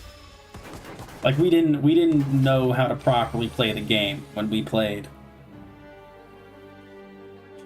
Later on, my brother did learn how to play it properly, but it was well beyond my time when he did. Yeah, I'd rather just full defend. If I'm remembering right, my deck was half dinosaurs and half, you know, the silly cards like the Man-Eater Bug. I think, was it Trap Hole or Dark Hole? There was the trap card that destroyed a monster when it was summoned. And then there was also the card that just did the whole board wipe.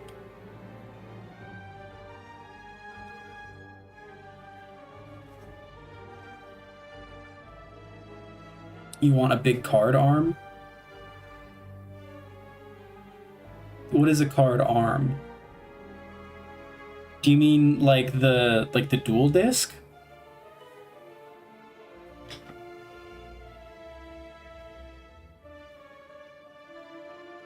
The only thing I can think of would be the dual disc.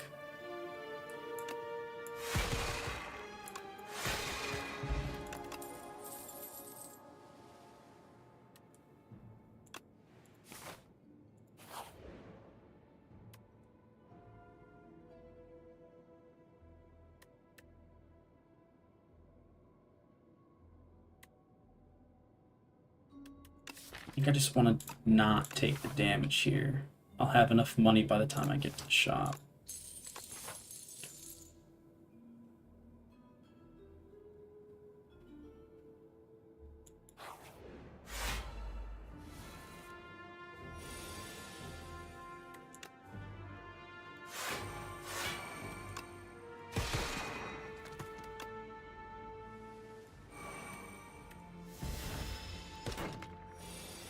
The only thing I can think of when you say card arm, and is it the dual disc, the where you wear it on your arm and it has the whole thing that Kaiba created, and they all used it for the Battle City.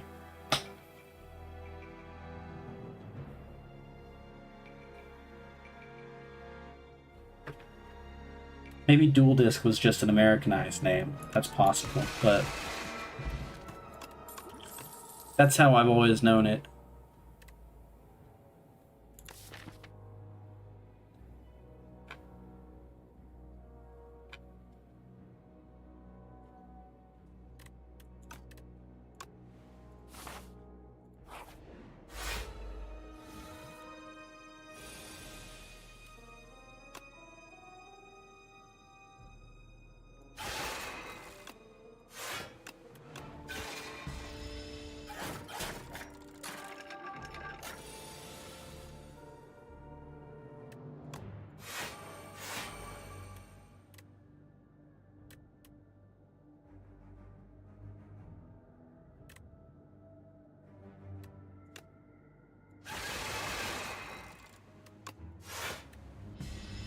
Okay.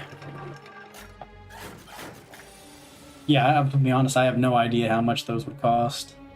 I can imagine it's a pretty penny.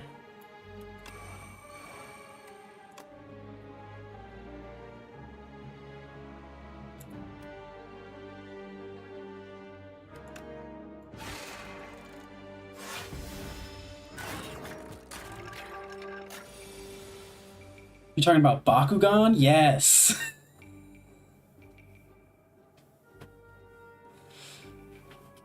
Bakugan was goated.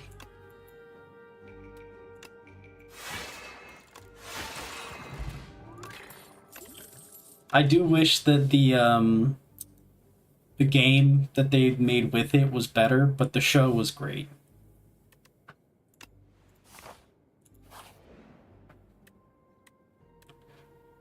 Hmm.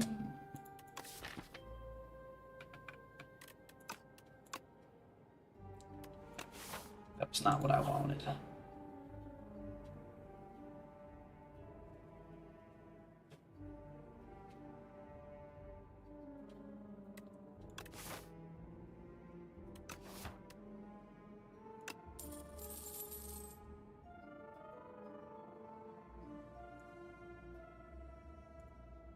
Fuck. Which did I like most? Like what kind of those kind of shows growing up? It would have to be Pokemon, hands down.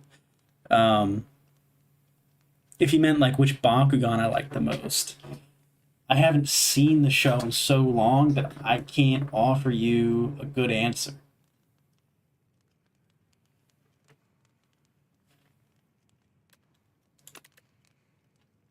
But if you're just talking about what kind of like which one of those like, kids shows that are actually there to just sell you something else, it's definitely Pokemon. Pokemon was my goat, still is my goat.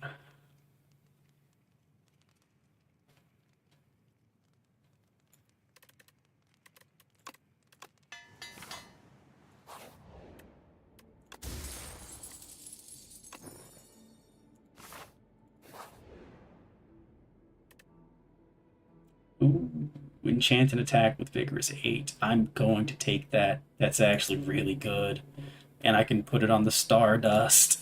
That's really good. That's so good. Oh, that's so good. I almost don't even want to risk fighting whatever this elite is. I'm actually going to skip the elite.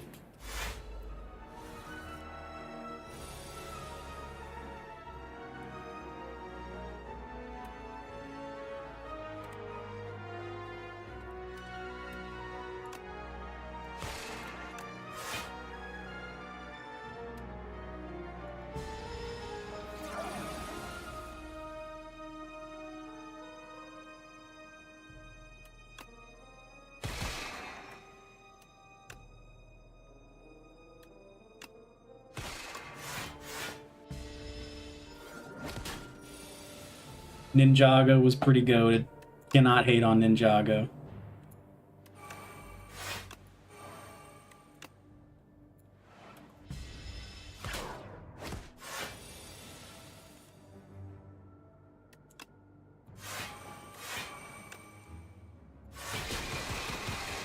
That's a lot of damage.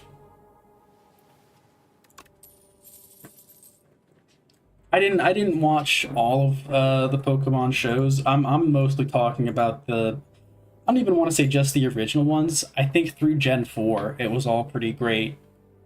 And I mean, I'm sure it was good after that as well. I didn't watch it as much anymore.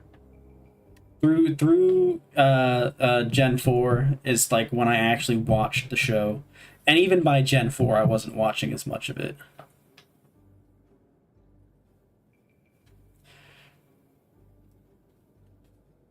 You can't remember the show, maybe I would. What show are you talking about?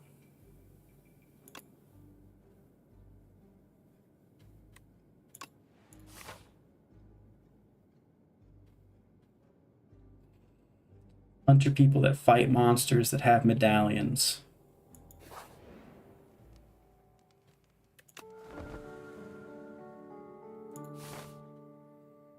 Hmm.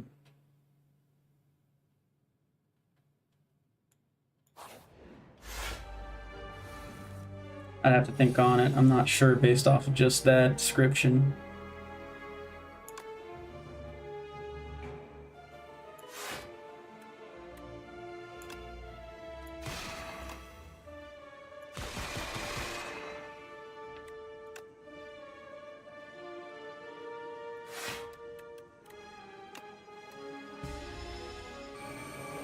Untick. I'm not sure. Let me look it up to see if it rings any bells.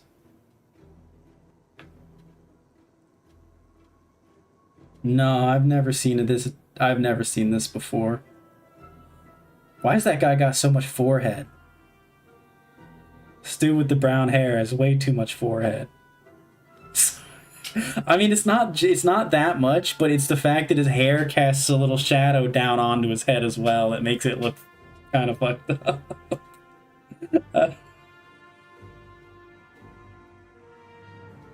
Okay, no, I'm not gonna lie. They did give some of these characters a little too much forehead. I'm looking at it now, and I'm just gonna say it. They gave some of these guys a little too much forehead.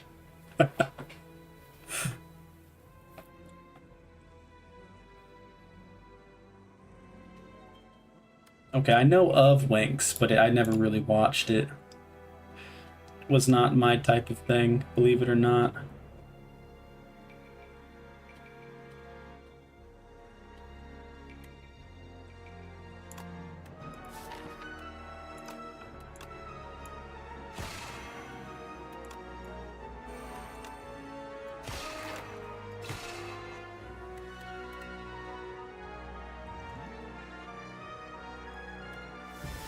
I have to take damage here.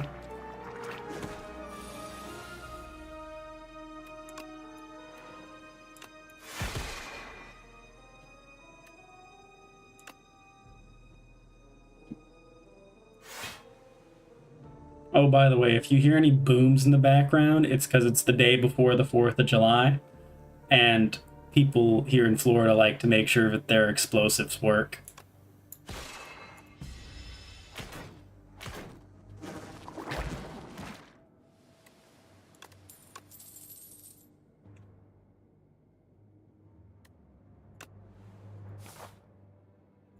Believe it or not, I don't think the show was marketed towards boys. Just putting it plain and simple for you. I just don't think it was, I was their target demographic.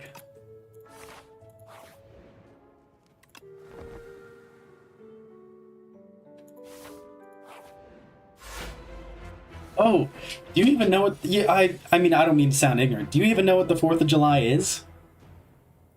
Um, it's the whole American Independence Day thing, and yeah, and people light up fireworks as in a celebration. They get drunk and work with explosives, as is American tradition. Um,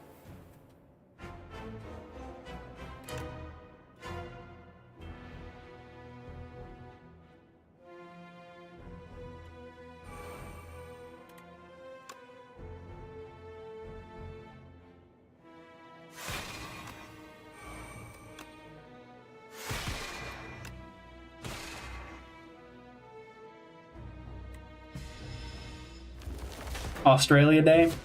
I don't know what that is, but if it's exactly what I just said, but for Australia, then yes, we've hit the nail on the head.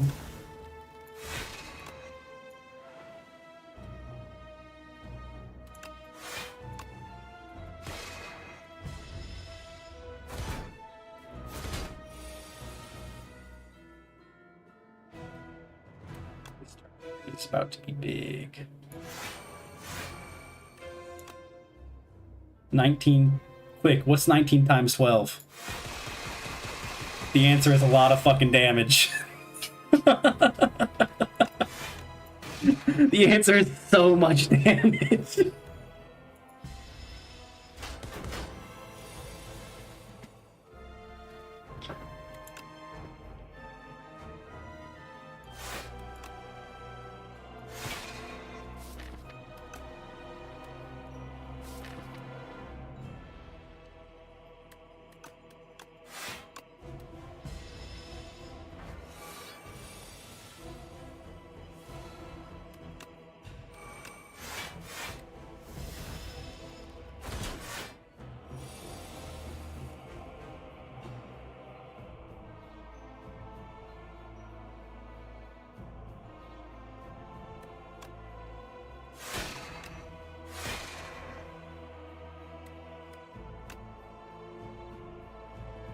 I mean, that sounds about up to par with what we do here.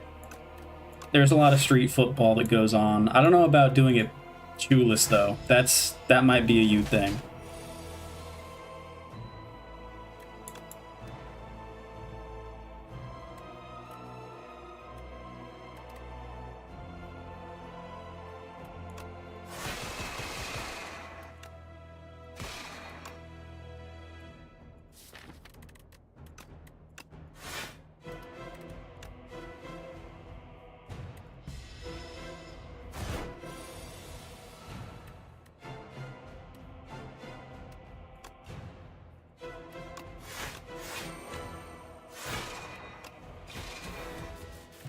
Shoeless as the gods made us.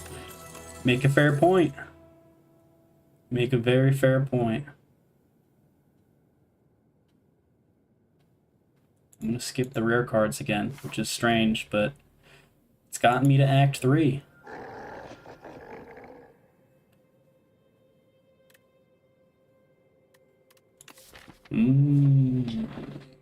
That's tempting.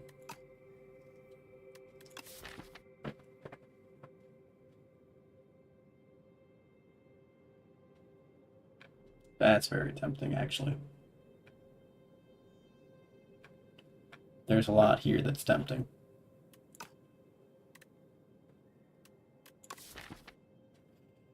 Double the damage of my Crescent Spears.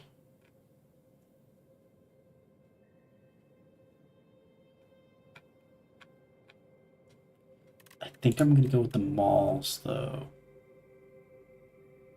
Maul is just really good.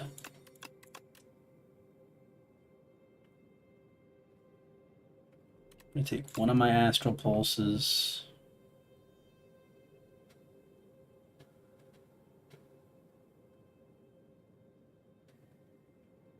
One of my Crescent Spears. Fuck it, both of my Crescent Spears. What about Grim Adventures of Billy and Mandy? It was a show that I would watch when it was on. It wasn't my favorite show, but I enjoyed it.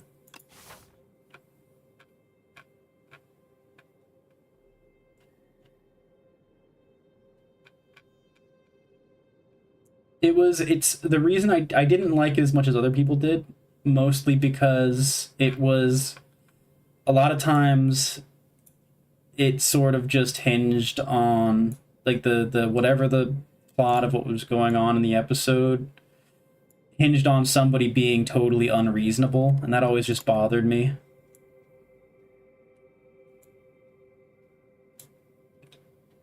Like, it was always one of the three just insisting upon something that made no sense, and that was what created the conflict. I don't know if that makes any sense, but it just didn't work well with me.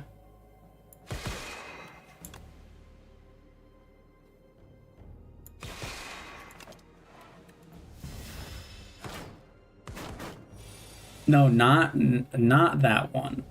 So I don't know which one you're talking about then.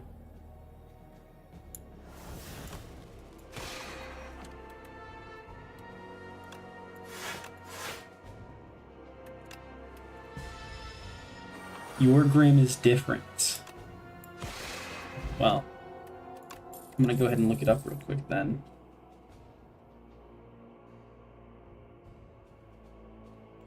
Oh, I've heard of this one where they're like supernatural hunters. I don't know if they're yeah. I've actually seen this before, but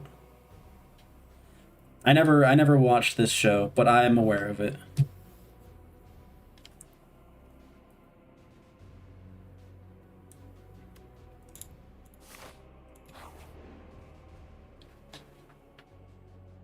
Mm.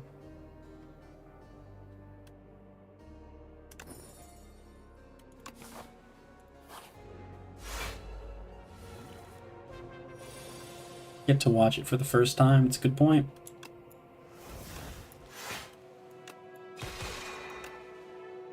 Oh, that's a lot of damage. Does that just kill?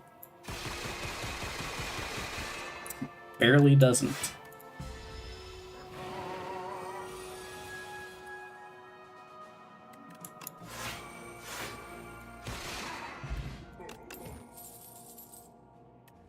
I think I would take a Solar Strike. Actually, do I? I don't think I have enough defense in this deck.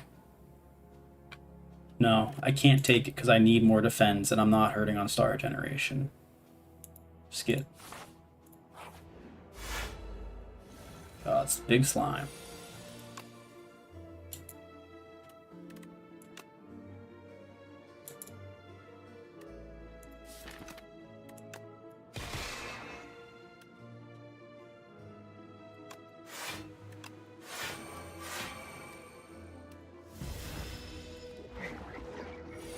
I've missed out. Rosalie's your favorite character?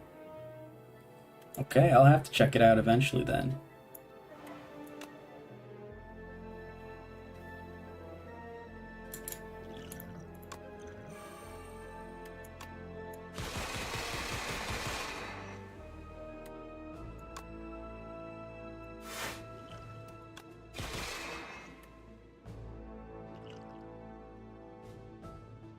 Yeah, I'll spend the potion. Fuck it.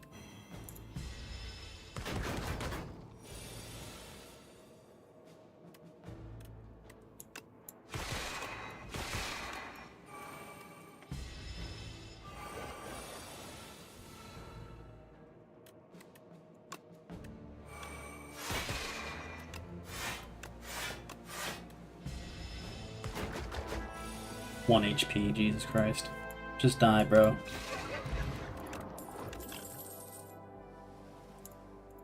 Skip those.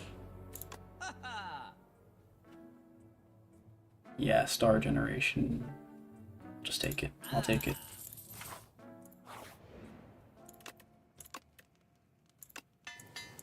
Start upgrading some of the malls.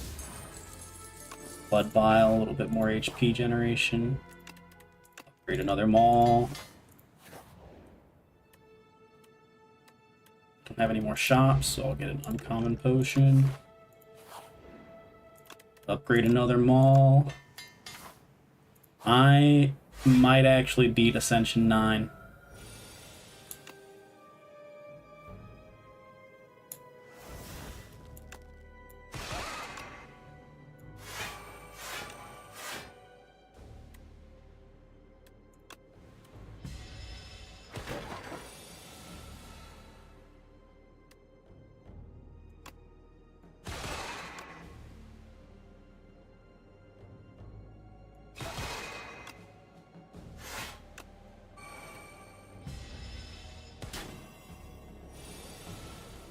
What other shows do I like?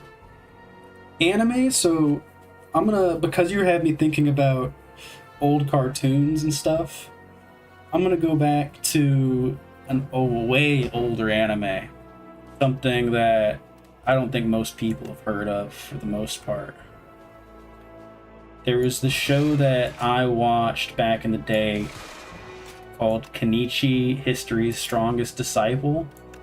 And it was a banger. It was a certified banger.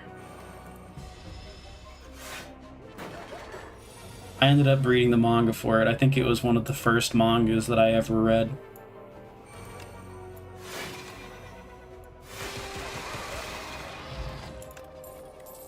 Ooh, the flex potion can go hard.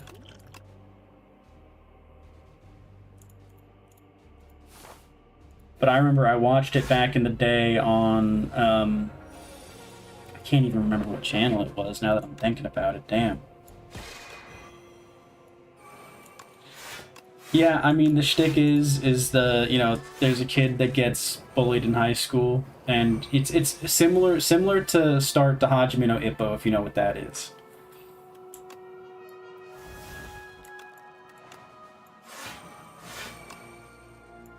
Where it's a guy that wants to be stronger because he's getting picked on in school, and he wants to better himself and be able to defend himself. The difference is that in Hajime no Ippo, he just goes and becomes like a pro boxer, and it sort of follows that thing. Another great show and great manga, by the way. Highly recommend that one. But in Kenichi, History's Strongest Disciple, he sort of just ends up being roped into this dojo with some of the greatest masters of their own respective martial arts, and they all decide that they want to be his master, because the shtick is that, you know, they're all like super great masters, but there isn't really a place for them in the modern world, so they need to make money. And so by having him be all of their disciples, they all get to make money. But they're also teaching him good martial arts, and it sort of levels up from him defending himself at school, and because he beat some delinquent, then the bosses of those delinquents want to fight him, and then the boss of those delinquents want to fight them, and then the boss of an actual criminal organization wants to fight him, and it sort of just, it gets out of hand, and he has to keep on learning martial arts more and more to be able to defend himself. There are some parts of it, as with many old anime, that go a little too hard with the fan service. A little too hard with the fan service. But still a great show.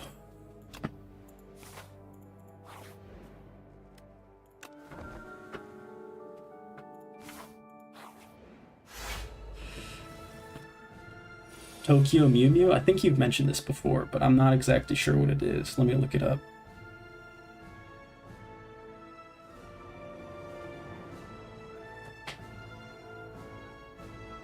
Oh, it's a Magical Girl series. Okay. I'll never hate on Magical Girl series, because, I mean, it's just, I mean, putting it simply,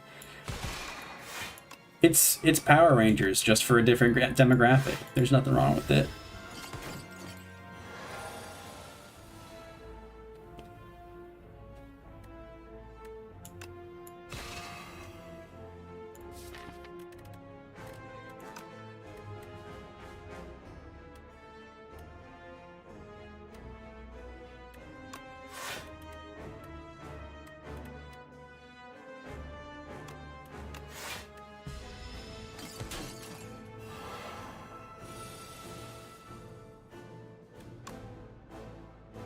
They redid it recently.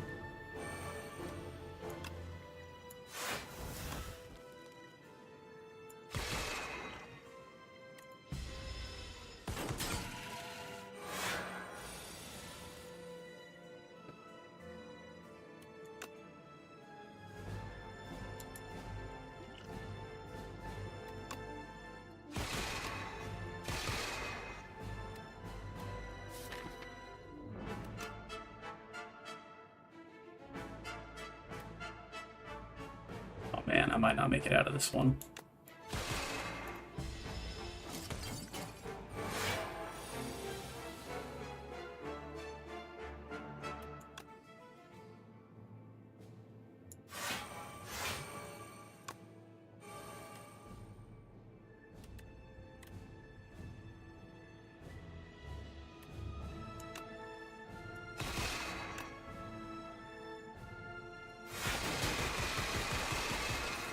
Okay, that did what I needed it to do.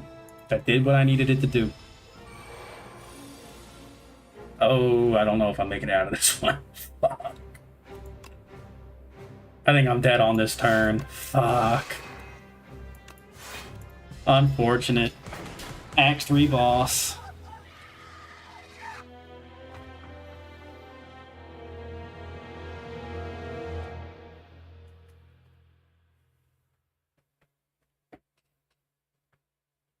You're the target demographic for that? That's tough. That's not that tough. Everybody's got to like something.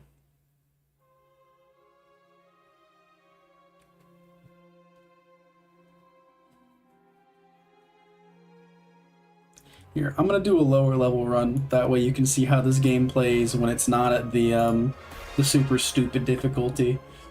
Like, so 9, it made all the enemies hit harder. 8 made all the enemies have higher HP. 7 made it so that the special cards get seen less. 6 made it so that the merchant stuff is more expensive. 5 adds a curse into your deck. 4 adds or takes away a potion slot. 3 makes it so that enemies that you get less gold. You heal less. Elite spawn more often. Let me just show you a basic run.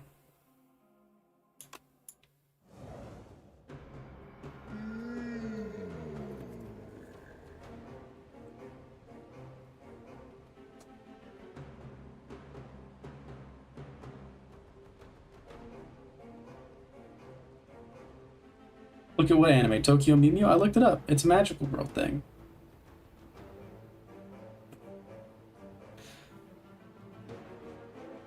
I mean, what I'm looking at doesn't look like a remake. The one I'm looking at is from like 2003 or something.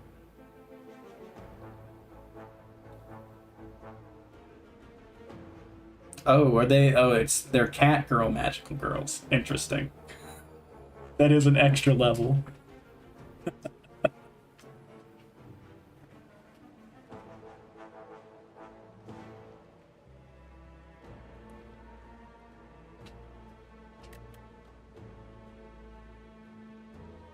Oh, Kenichi?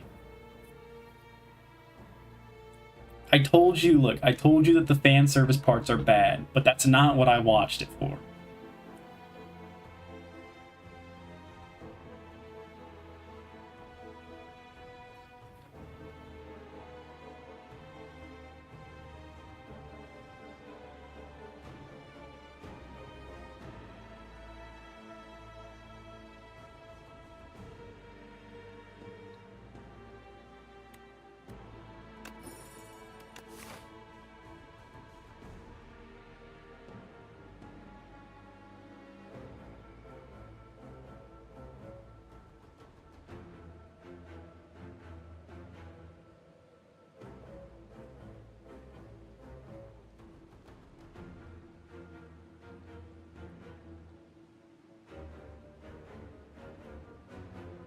I never said it was a flawless show.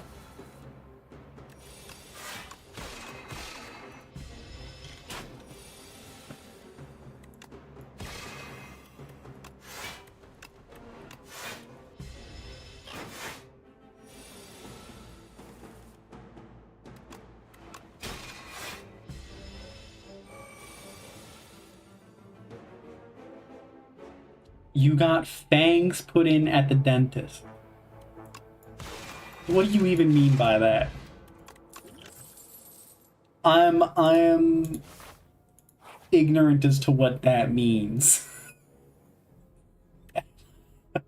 I'm actually just a little bit lost.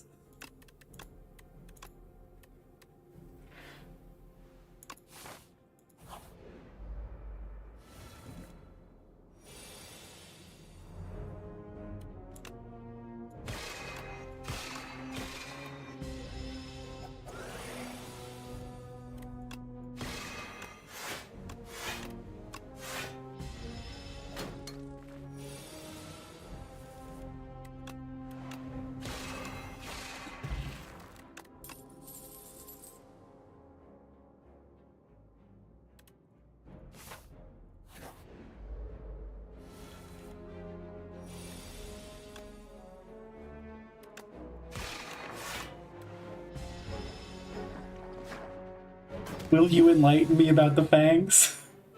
'Cause I'm still kind of confused.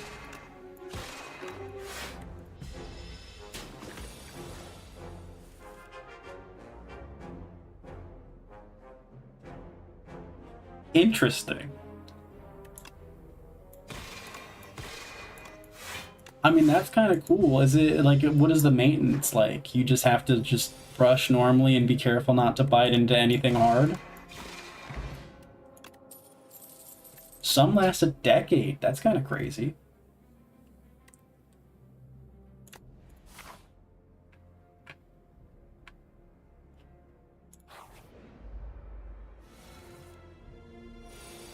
I've never heard of that before, but that's pretty cool.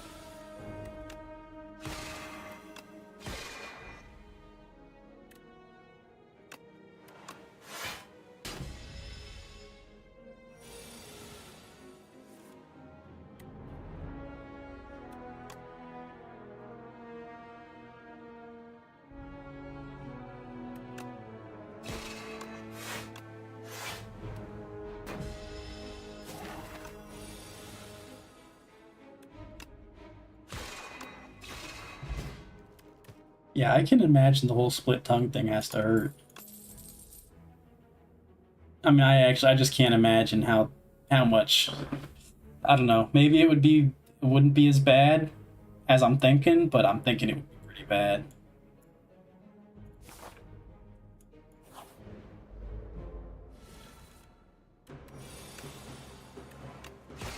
It does look pretty cool.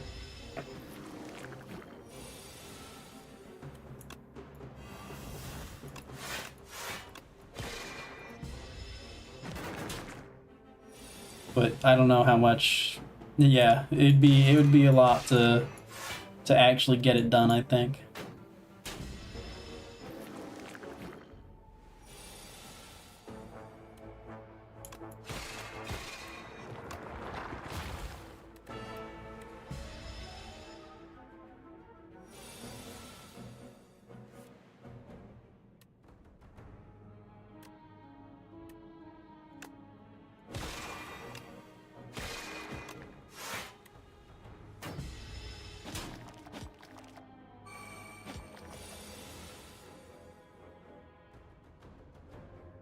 They snip it and tie floss around it and keep doing that for a while, like little by little, like over multiple sessions.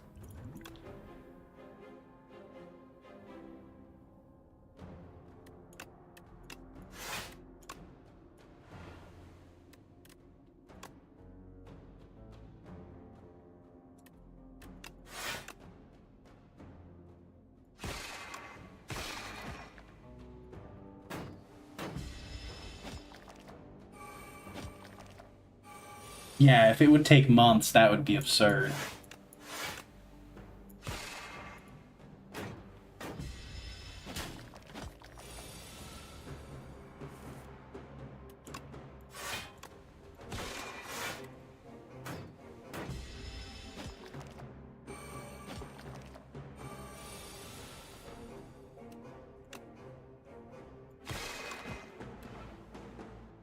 I mean, yeah, you'd have to respect the dedication, but still, that just seems like a lot.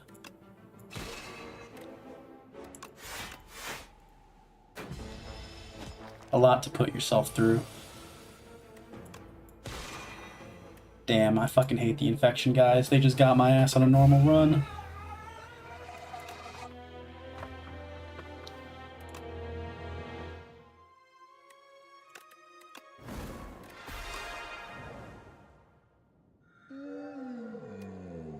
And actually, speaking of infection, though, that's another thing you'd have to be worried about in the whole process. I can imagine your tongue could get infected pretty easily during that whole endeavor.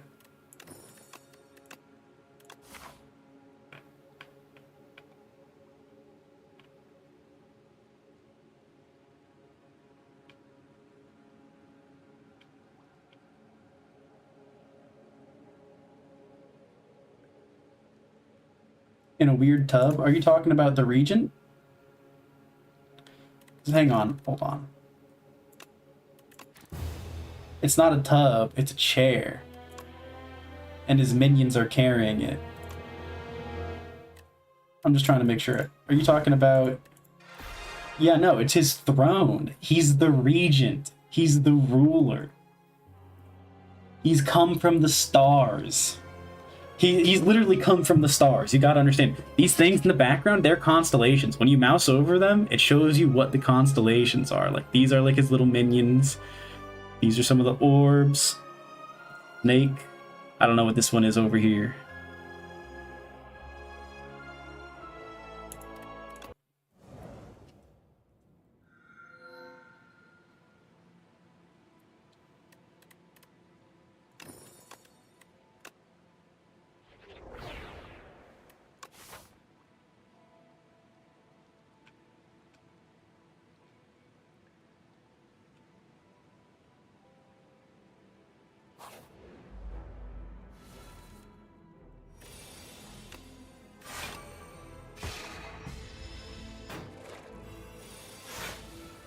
I mean, just look at how he's sitting. He's in charge.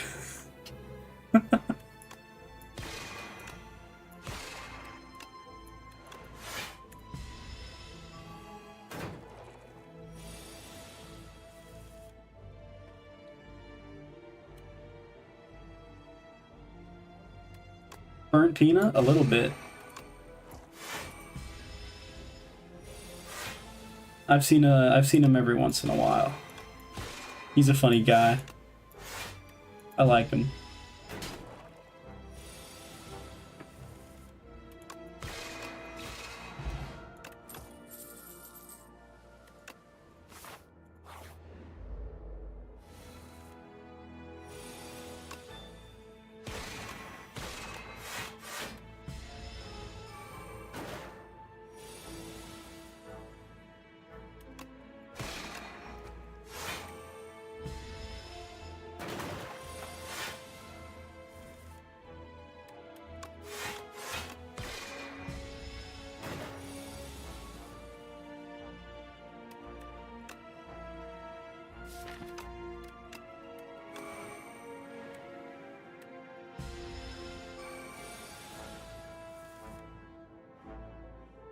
Oh, I ended up reading the next book in the Horus Heresy series. I didn't finish all of it, but I got through. So the 10th book in Horus Heresy is sort of like a bunch of short novels all put together. The first one was about someone in the Custodes. Basically, it's pre-Horus Heresy. Oh, actually, it's kind of happening right as the Horus Heresy is beginning. There's a Custody that's playing in a blood game where they try to get as close as they can to assassinating the Emperor. And then they use that attempt to sort of give feedback to the defenses as to how somebody could try and get through. And so a bunch of different Custodies were put in this blood game to see who could get the closest. And the one that it follows is the only one that made it to Terra, made it inside the palace, and made it into the same room as the Emperor before he got stopped. Then it cuts to that Custody going and trying to infiltrate a suspected Horus supporter, and it kind of goes on from there. The second one is also right at the beginning of the Horus Heresy. It's the Space Wolves are finishing up clearing up part of a galaxy as part of like the conquest, and then they find a small planet on the outside of the solar system that had just been revealed because the warp storms were just clearing up around it. And a small group of Space Marines go to that one. And when they're there, they find out that a bunch of Drukhari sort of use this world as a raiding world. And come here every once in a while as the warp storm cycle. and they get cut off from their ship, and then they have to sort of just do some guerrilla warfare against the Drukhari.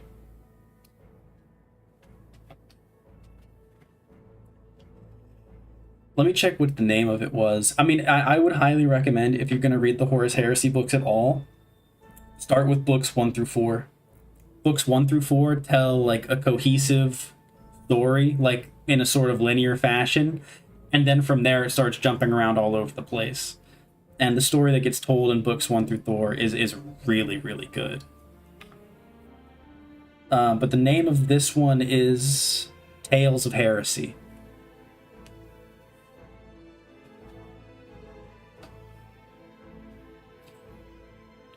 Annotating books is fine. It's even like,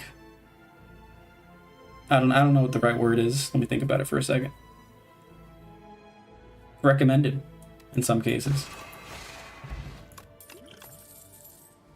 I know some people don't like it because it's like, yeah, like, but then if somebody else is going to read it, but if it's your book, who else is going to read it? And you know, they can read around the annotations, or they can even appreciate them too, depending on the person. So that's fine.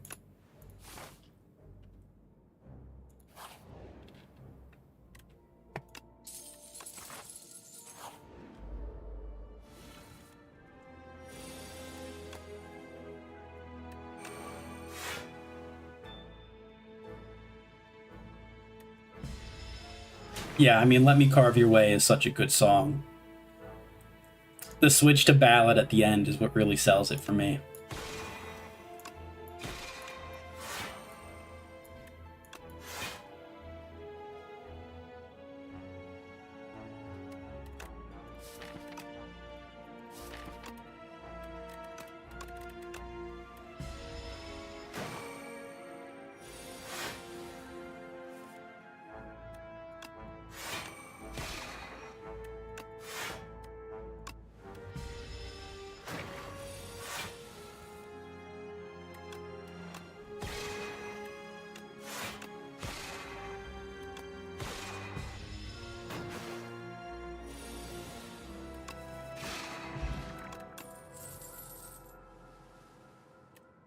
Big sword.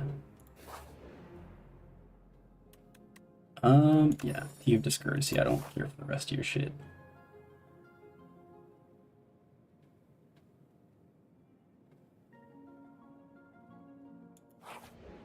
Hell yeah, I like that.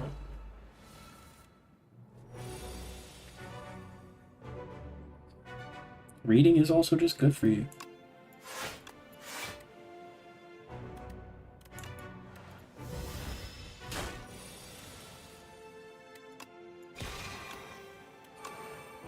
If you've ever read Brandon Sanderson, or rather, if you've never read Brandon Sanderson, I would highly recommend it. I really love his books.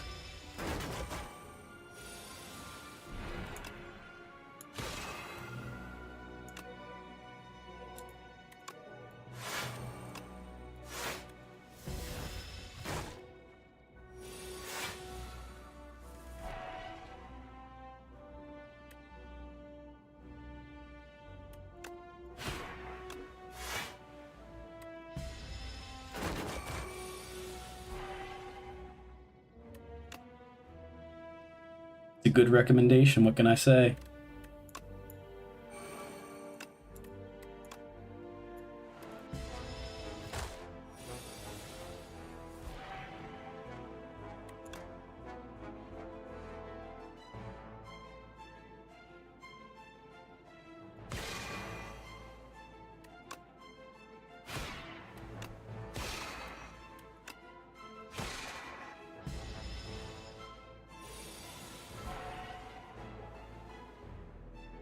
Annotating is a good idea for those. Absolutely.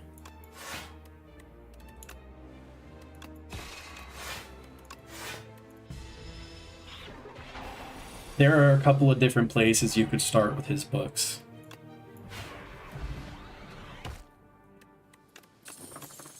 It's all, by the way, it's all in a sort of interconnected unit. Not all of his books, actually. I should put an asterisk here. There are any books that are part of the Cosmere collection. Think of the Cosmere as its own universe, its own sort of book universe, in which all of the books in the Cosmere collection are interconnected, and the Cosmere is sort of the name of the universe. Cosmere is what I love from Brandon Sanderson. I love the Cosmere books, and I should probably check out some of his other books, quite frankly.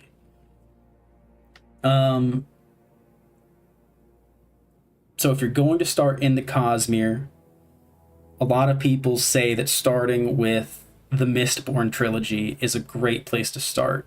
And when I say Mistborn trilogy, understand that there is an original trilogy that people refer to as Era 1, because there are 4 more Mistborn books that happen like 300 years after the first trilogy. So Mistborn is a great place to start. Mistborn original trilogy is set in like a sort of medieval setting.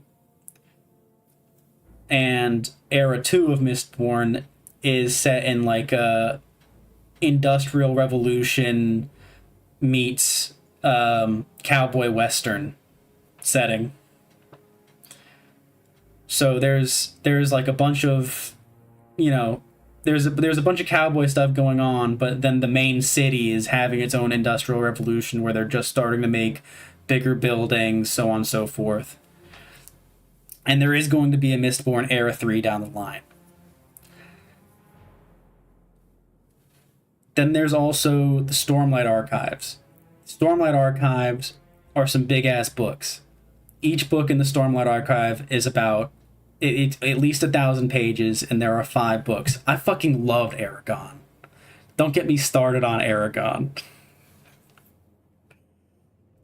Aragon's so good that I really wish the movie was better, but I still like the movie.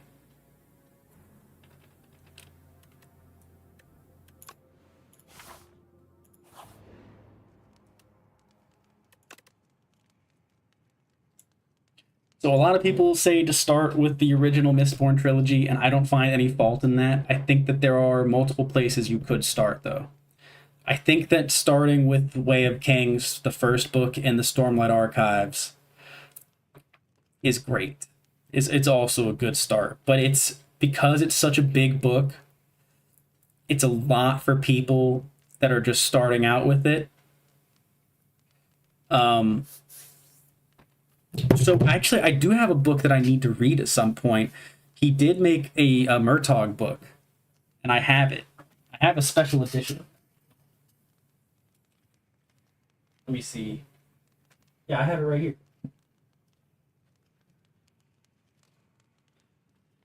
It's literally just called Murtaugh. And mine has it's a special like hardback cover with all of this decoration on it. You have his dragon right behind him, and a bunch of fancy sort of symbols all over it. Oh, and then even better, the pages have like the outward facing edges of the pages are mostly red, but it has the ink all done in certain places so that there's a giant white sword going down the middle of it as well, just on the outward facing edge of the pages. I haven't read it yet either. I need to read it. But I got really lost in the Brandon Sanderson Cosmere stuff. And then also the Brandon Sanderson Cosmere stuff, all the Warhammer books I've been reading, I got lost in sauce.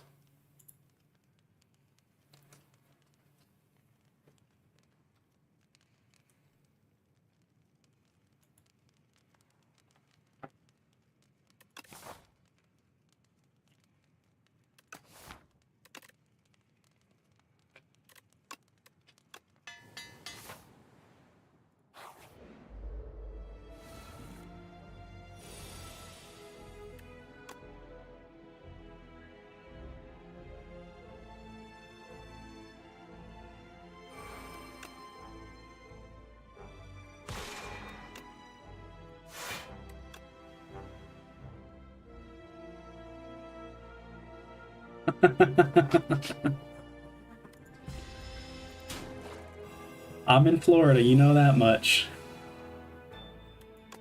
And honestly, I'm afraid you know too much. I'm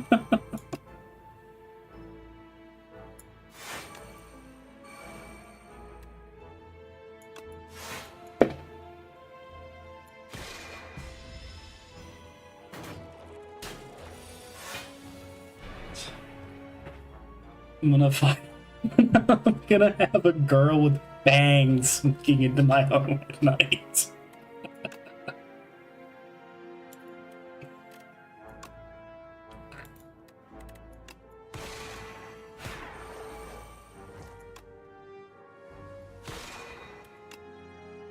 Girl with fangs sneaking into my home to steal books.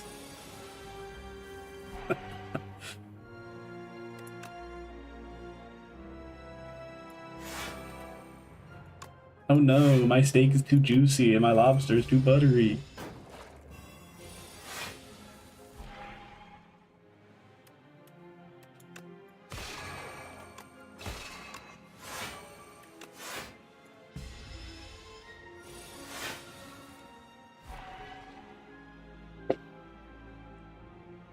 Lock yourself into paperback with Aragon.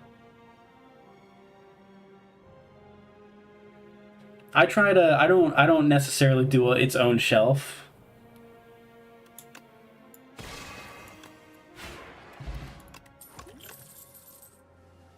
Ooh, Seeking Edge. But I'll try to organize them. Like I have Aragon. I think Aragon and the Cosmere books are all on the same shelf. Yeah. Yeah, I have Cosmere and Aragon all on the same shelf as like fantasy that I like. Fantasy that I love, honestly, let's be real.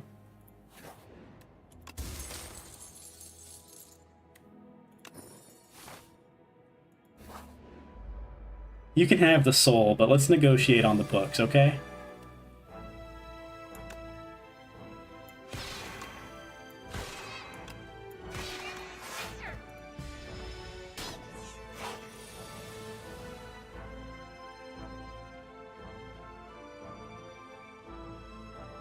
I'm a boy, though. Derogatory.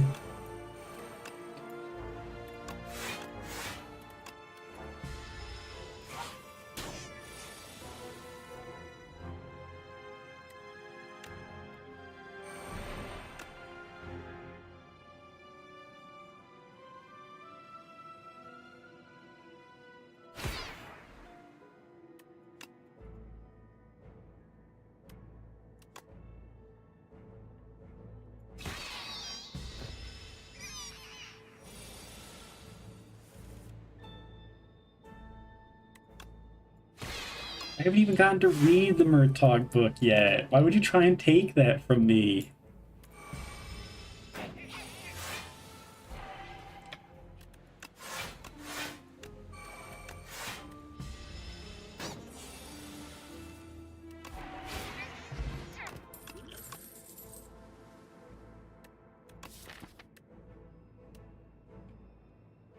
My precious Murtaugh book. I know it's cool. I was looking at it just a minute ago. It's dope. It's dope as hell.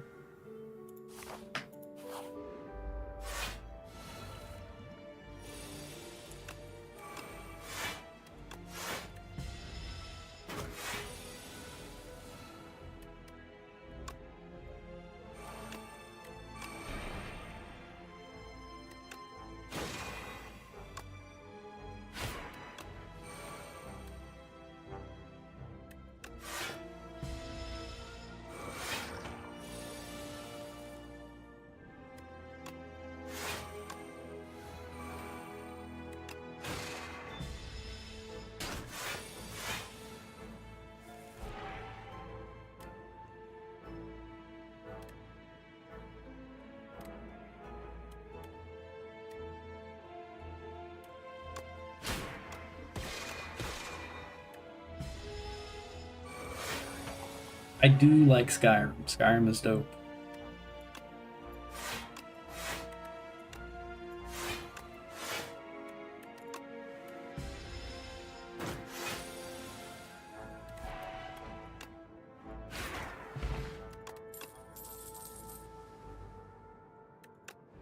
You dropped more than you should at Etsy.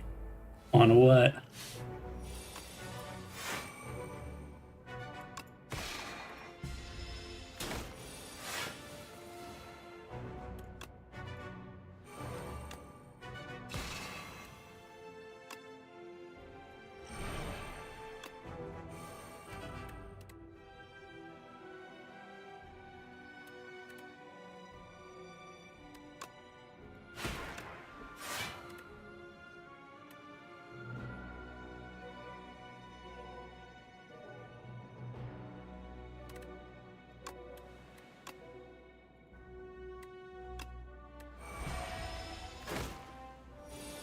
Cool Khajiit has wears if you have coin shorts. Hell yeah.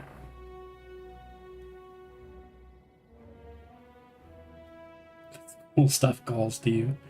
Many such cases, my friend.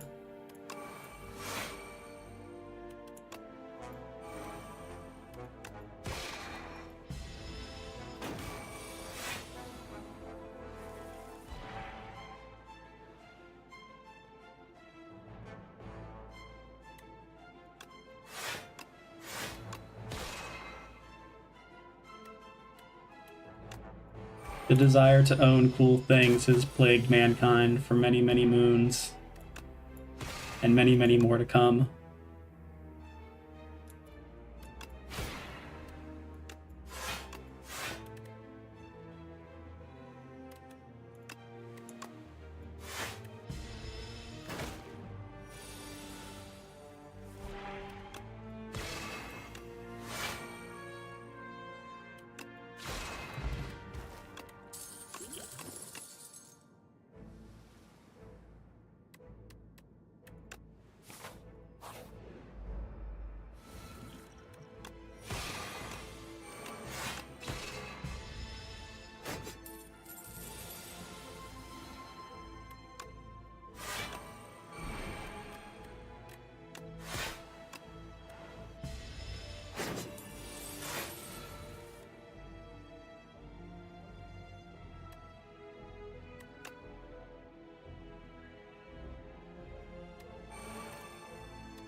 Favorite companion was Gorbash, the Iron Hand, and you might get his name tatted. Okay.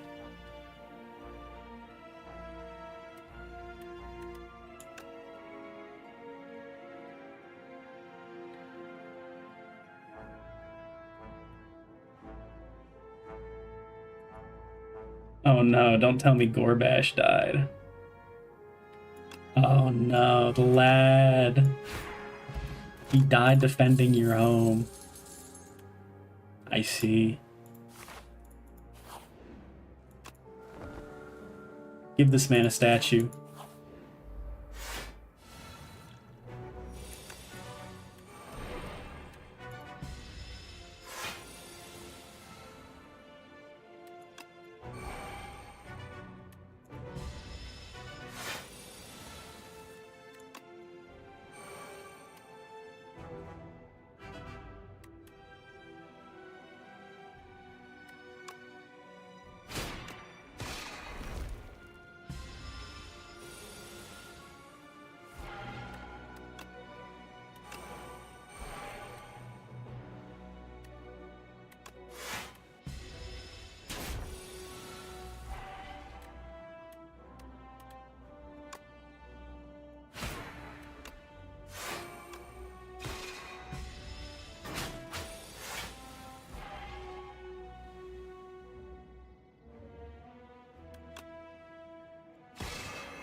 Hunting bandits as is your God-given right.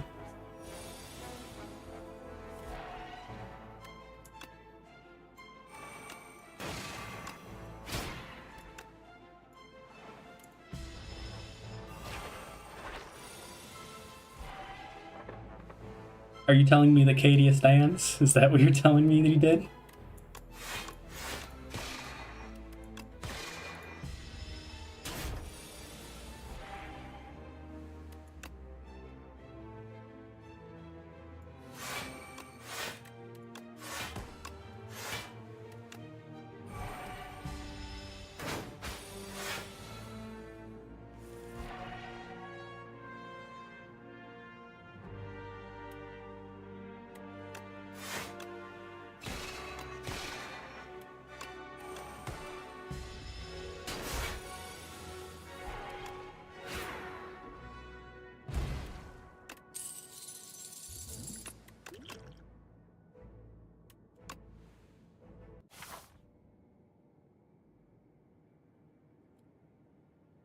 Save too much after quest. I too fear that I am liable to do that.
Reloading too often is another one. All too often.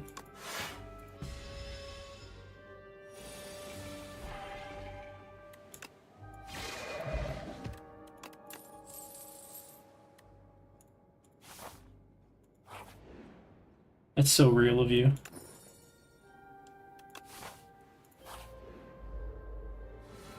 Gorbash was the only option, and since he wasn't an option, there was no option.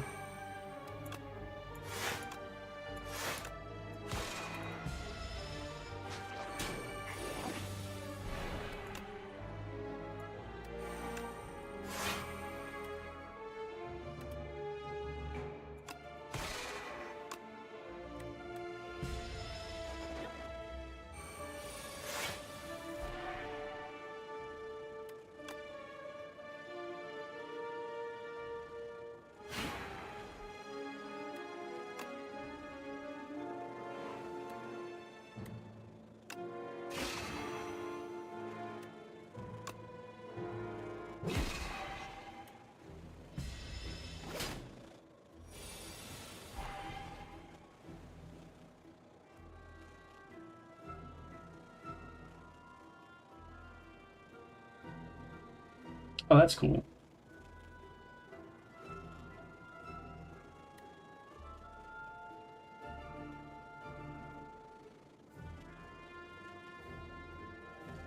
That's a neat. I like that as a game mechanic to put in the game. Gives a sort of incentive to it.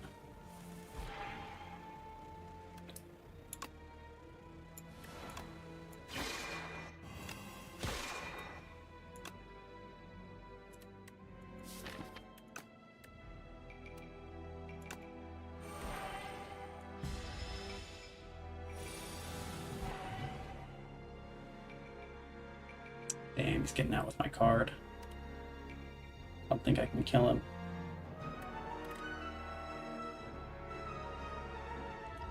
Well, maybe, actually. Nope. No dice. Well, actually, hang on. Maybe I can do it now. can. I have to use all my potions, but I can do it. Actually, I don't have to use all my potions, just most of them. Summon forth.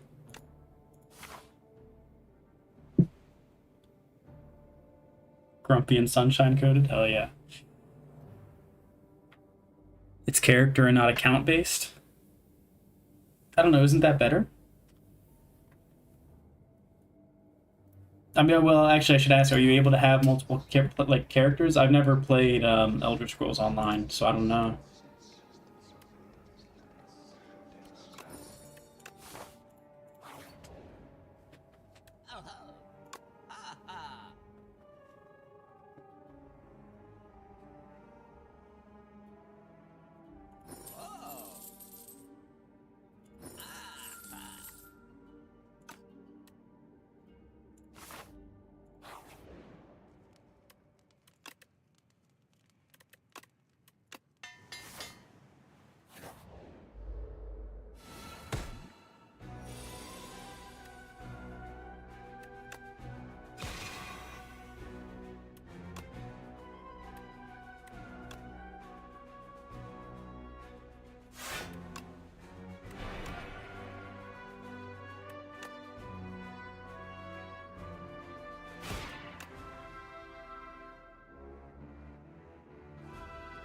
Ah. I mean, I guess you could do every character, but then you'd have to just go through and do it every time, and that could get tedious.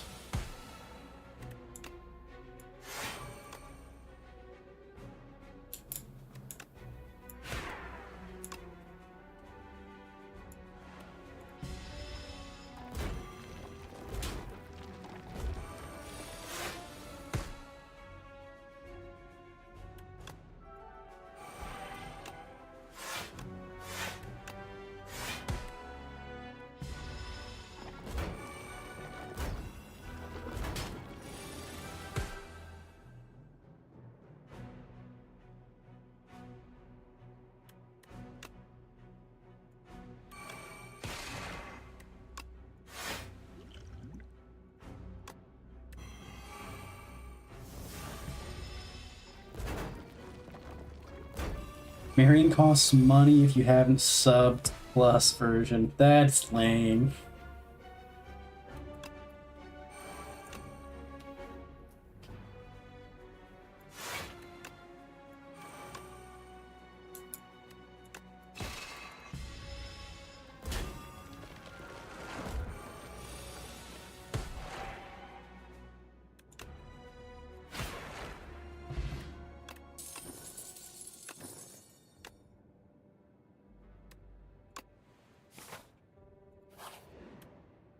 I might have to skip that next week.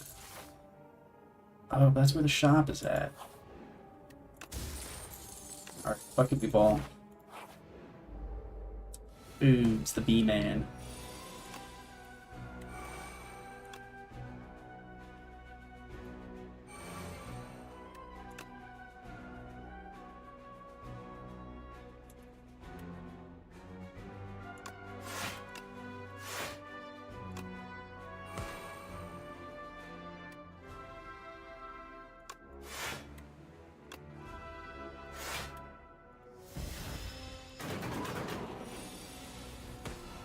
Scrolls Online Plus is necessary because it gives you an infinite bag of hold. Oh, yeah. That does sound necessary.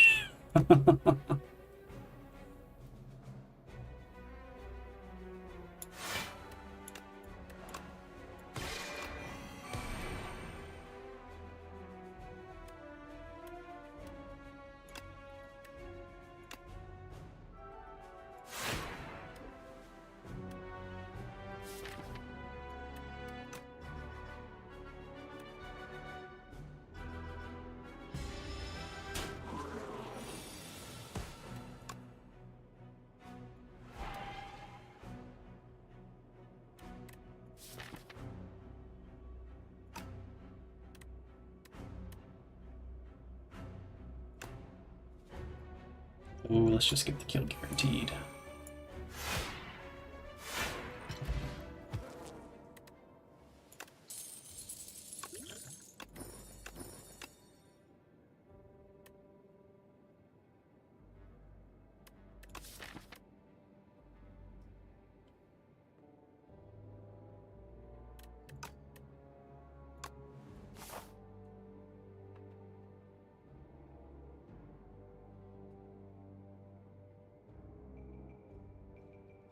I mean, any kind of live service game like that is going to have its own issues. Ooh, out potions, I think. Honestly, I'll even discard that. Because I can throw these at the merchant for money.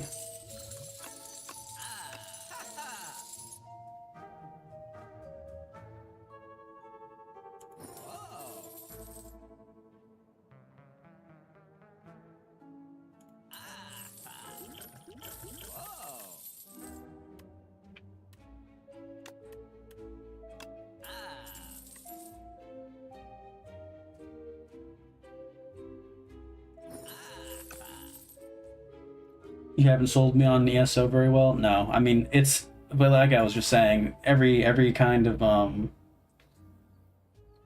live service game like that is going to have its issues. I'll be honest, I don't know if even if you try to do a good job of selling me on it, I don't know if I would end up playing it.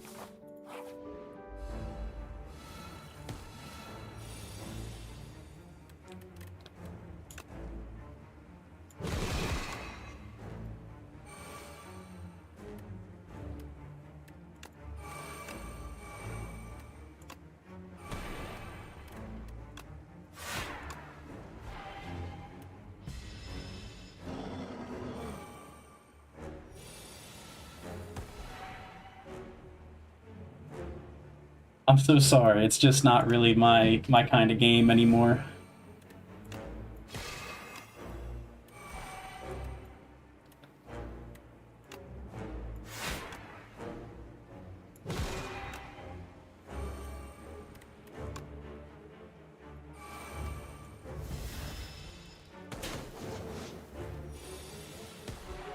Oh, do you not like this guy? The insatiable? I've made jokes about this before. It's right there, dude.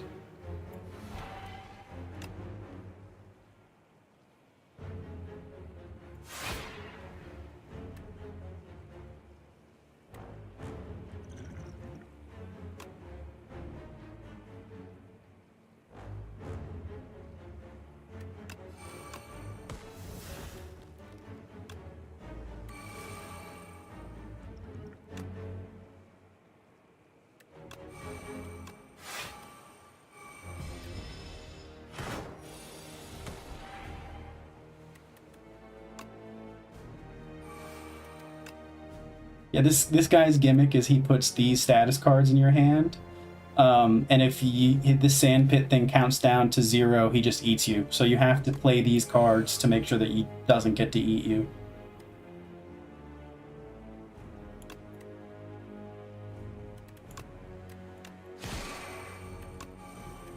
But I kill this guy next turn anyway, so it's fine. No. It's not a hear me out, it's just, you know, they put that in the game. You know? It's there. It's there, and I'm not gonna not talk about it. Okay, Bacana, yeah. I'm making enough stars.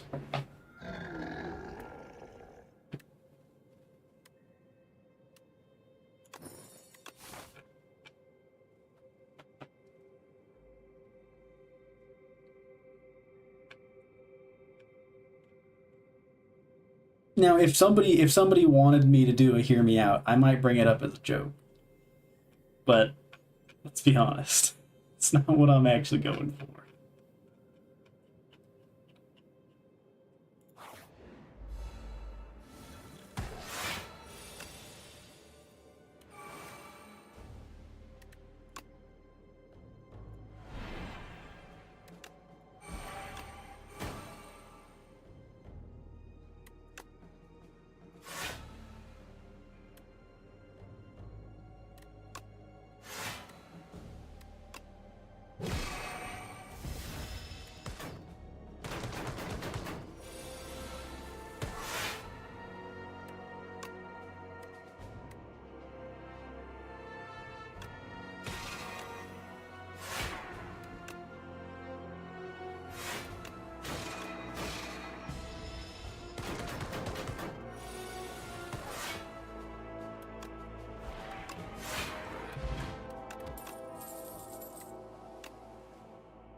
Kind of have the big sword build that I was talking about going on now, where you just buff up this sword as much as possible and go nuts.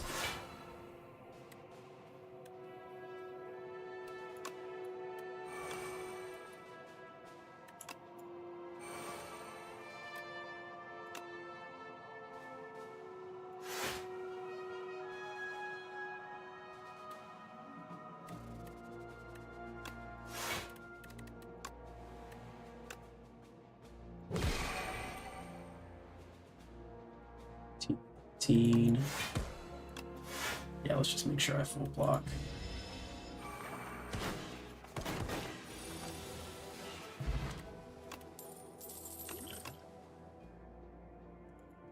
Yeah, no problem. I enjoy playing this game. It's very chill. Yeah, I'll go this way. I'll hit a double shot. Fuck it.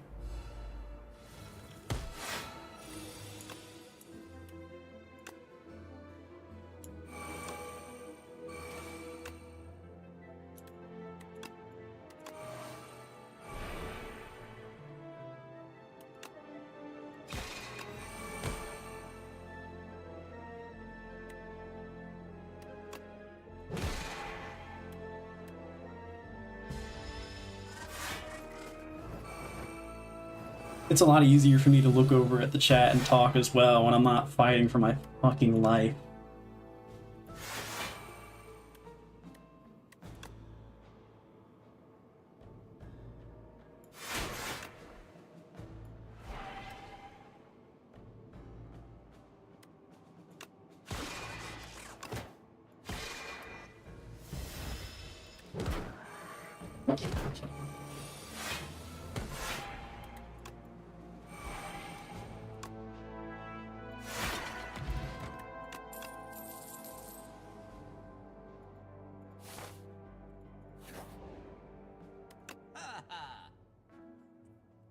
Big Bang's really good.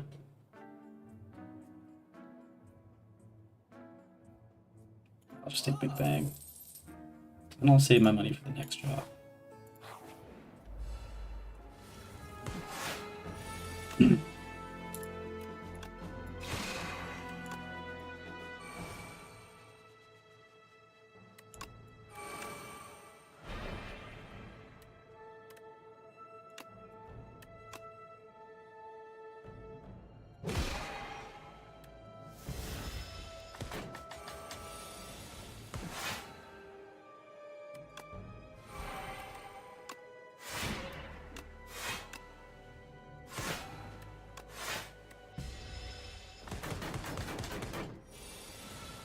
I play this game pretty often. It's not that old.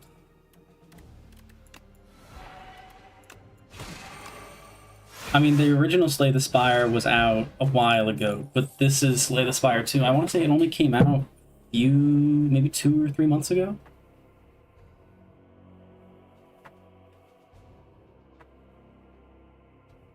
Dave the Diver and Stardew are pretty good.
Dave the Diver was made about a real diver?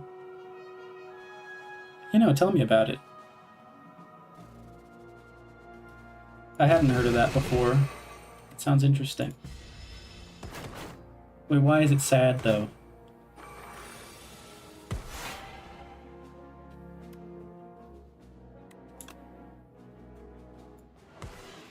I don't want it to be sad.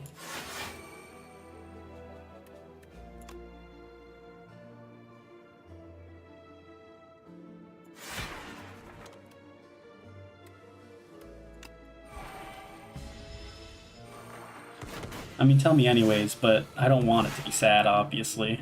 If it's sad, it's sad.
So to be memorializing Dave.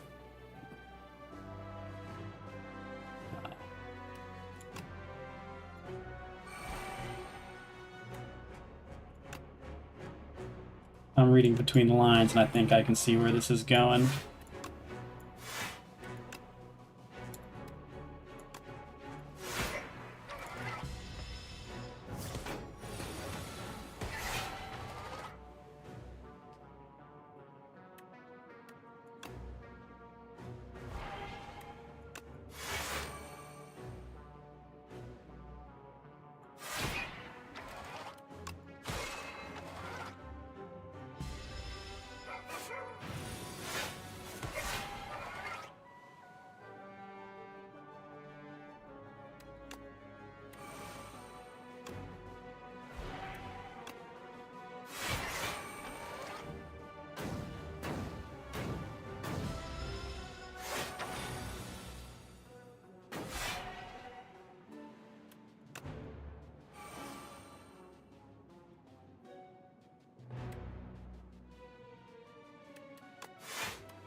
Damn.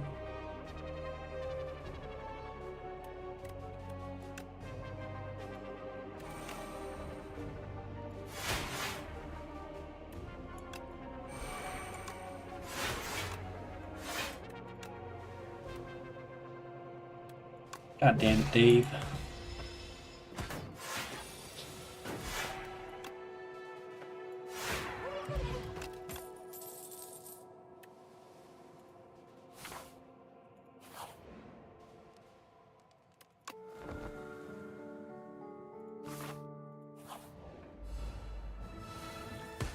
That is sad to hear, but you still gotta, I gotta respect it.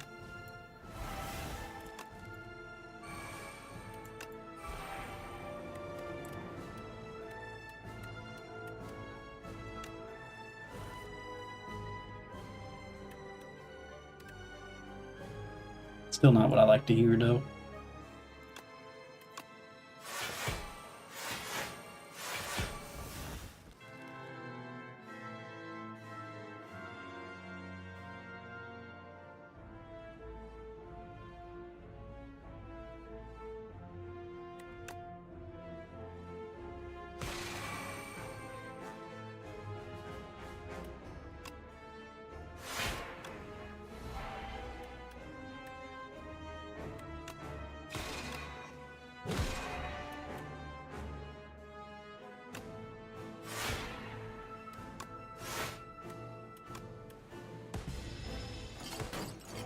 Oh, they went in again?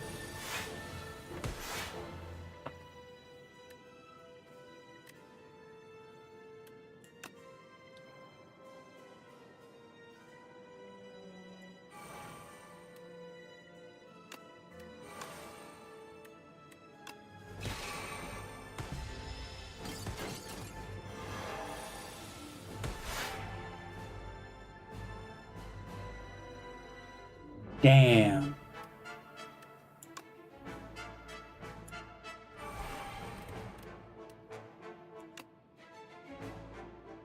What a fucking guy.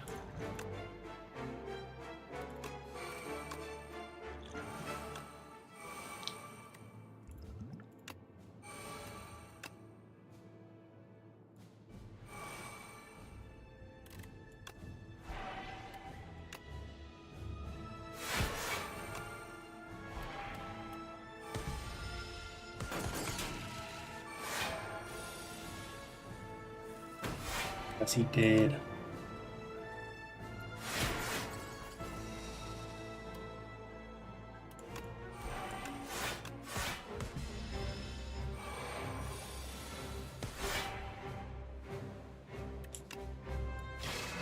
Well, that's both incredible and very sad.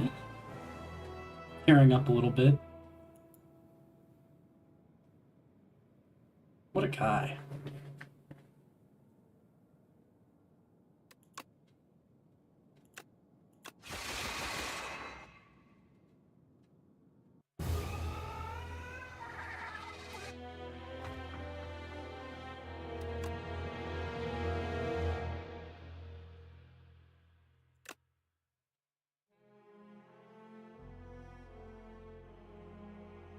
Thank you for telling me about that. That's really incredible. But like, stam. Damn.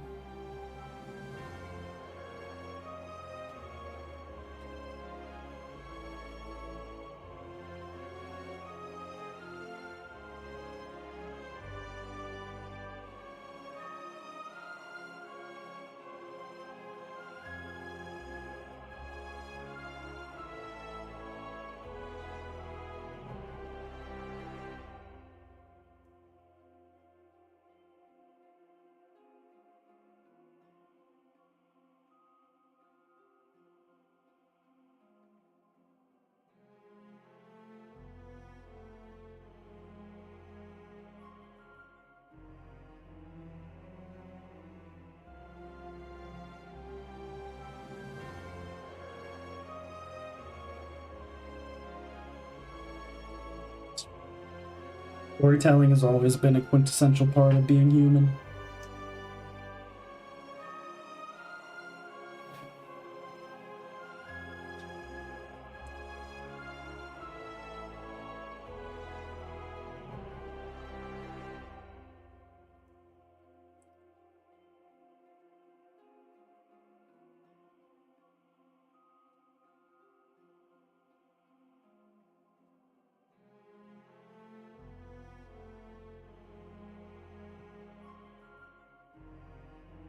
There's a whole, I hate to loop this back into what I was talking about before, but in the Brandon Sanderson books, within the Stormlight Archive specifically, there's a whole thing about how stories have power.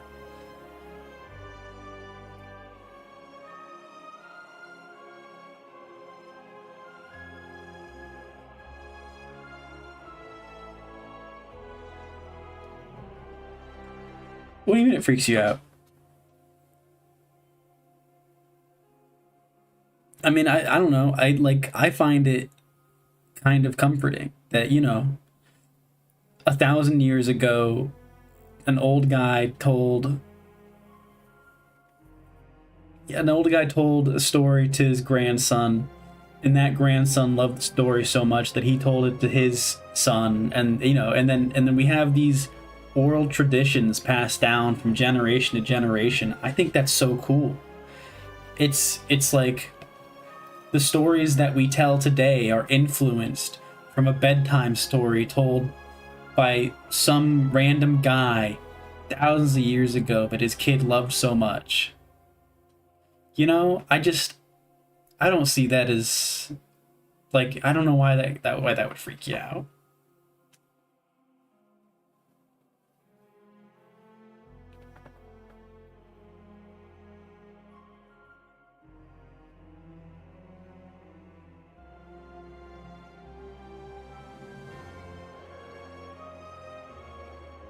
Wait, what freaks you out then?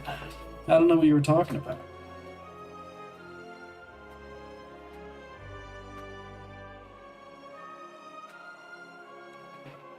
Maybe I got lost in the sauce.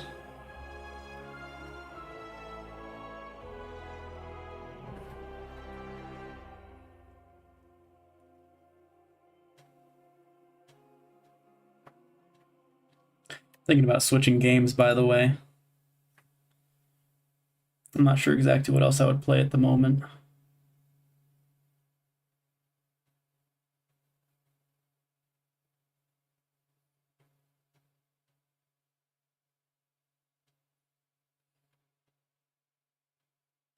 Oh, Uncanny Valley? No, I just thought that you were asking me if I was an Uncanny Valley. Like, I thought you were asking me if I was a weirdo for not being freaked out. I know what Uncanny Valley is. The idea that we're specifically afraid of things that look like people that aren't people. I know what you mean. Yeah, like it's some people have like the innate fear of mannequins because they look like people but they aren't people, and that would imply that something in the past looked like people that weren't people, and that's why we're afraid of them. I understand now. I get what you're saying. Yeah, no, that shit is. I mean, it's interesting to think about.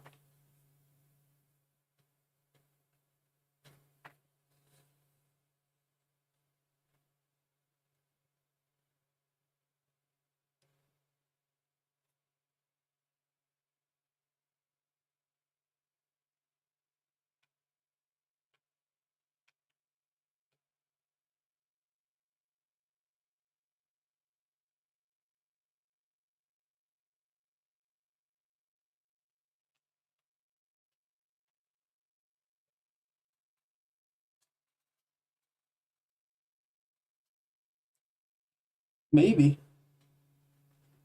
I mean, it might just be other people. You know what I'm saying? It like there's ample reason to be afraid of other people and throughout the history of mankind.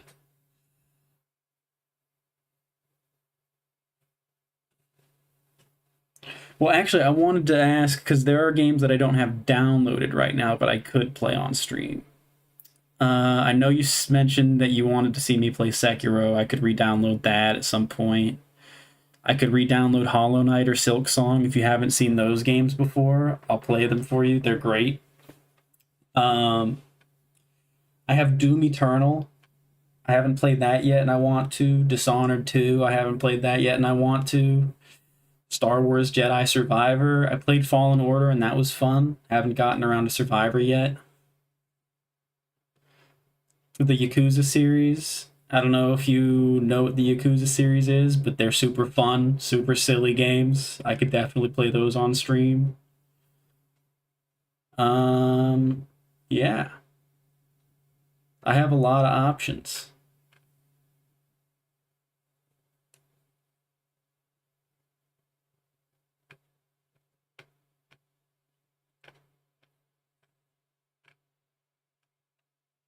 These would be for future streams. I don't have these downloaded at the moment, so I wouldn't be playing them yet. Yeah, Cal's the main character in Jedi Survivor. I'm pretty sure, at least. I haven't played it yet, but I'm pretty sure he's still the main character.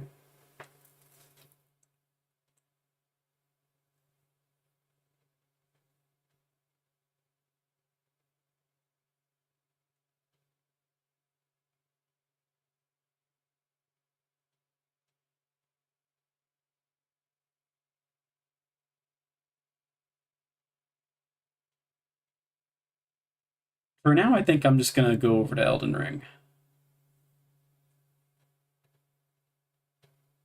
Because that's what I have downloaded that I would play at the moment.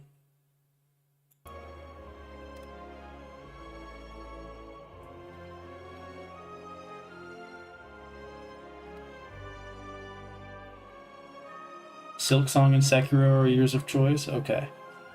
I'll keep that in mind when I'm deciding what to re-download next time.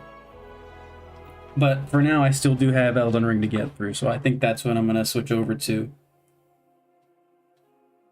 You need me to be the lore guy for Sekiro. Alright, I'll definitely brush up on the lore before I play it then. I'm gonna restream real quick. I gotta find a thumbnail to put on for Elden Ring, and then once I get that, I'll start it up right away. So I'll be right back.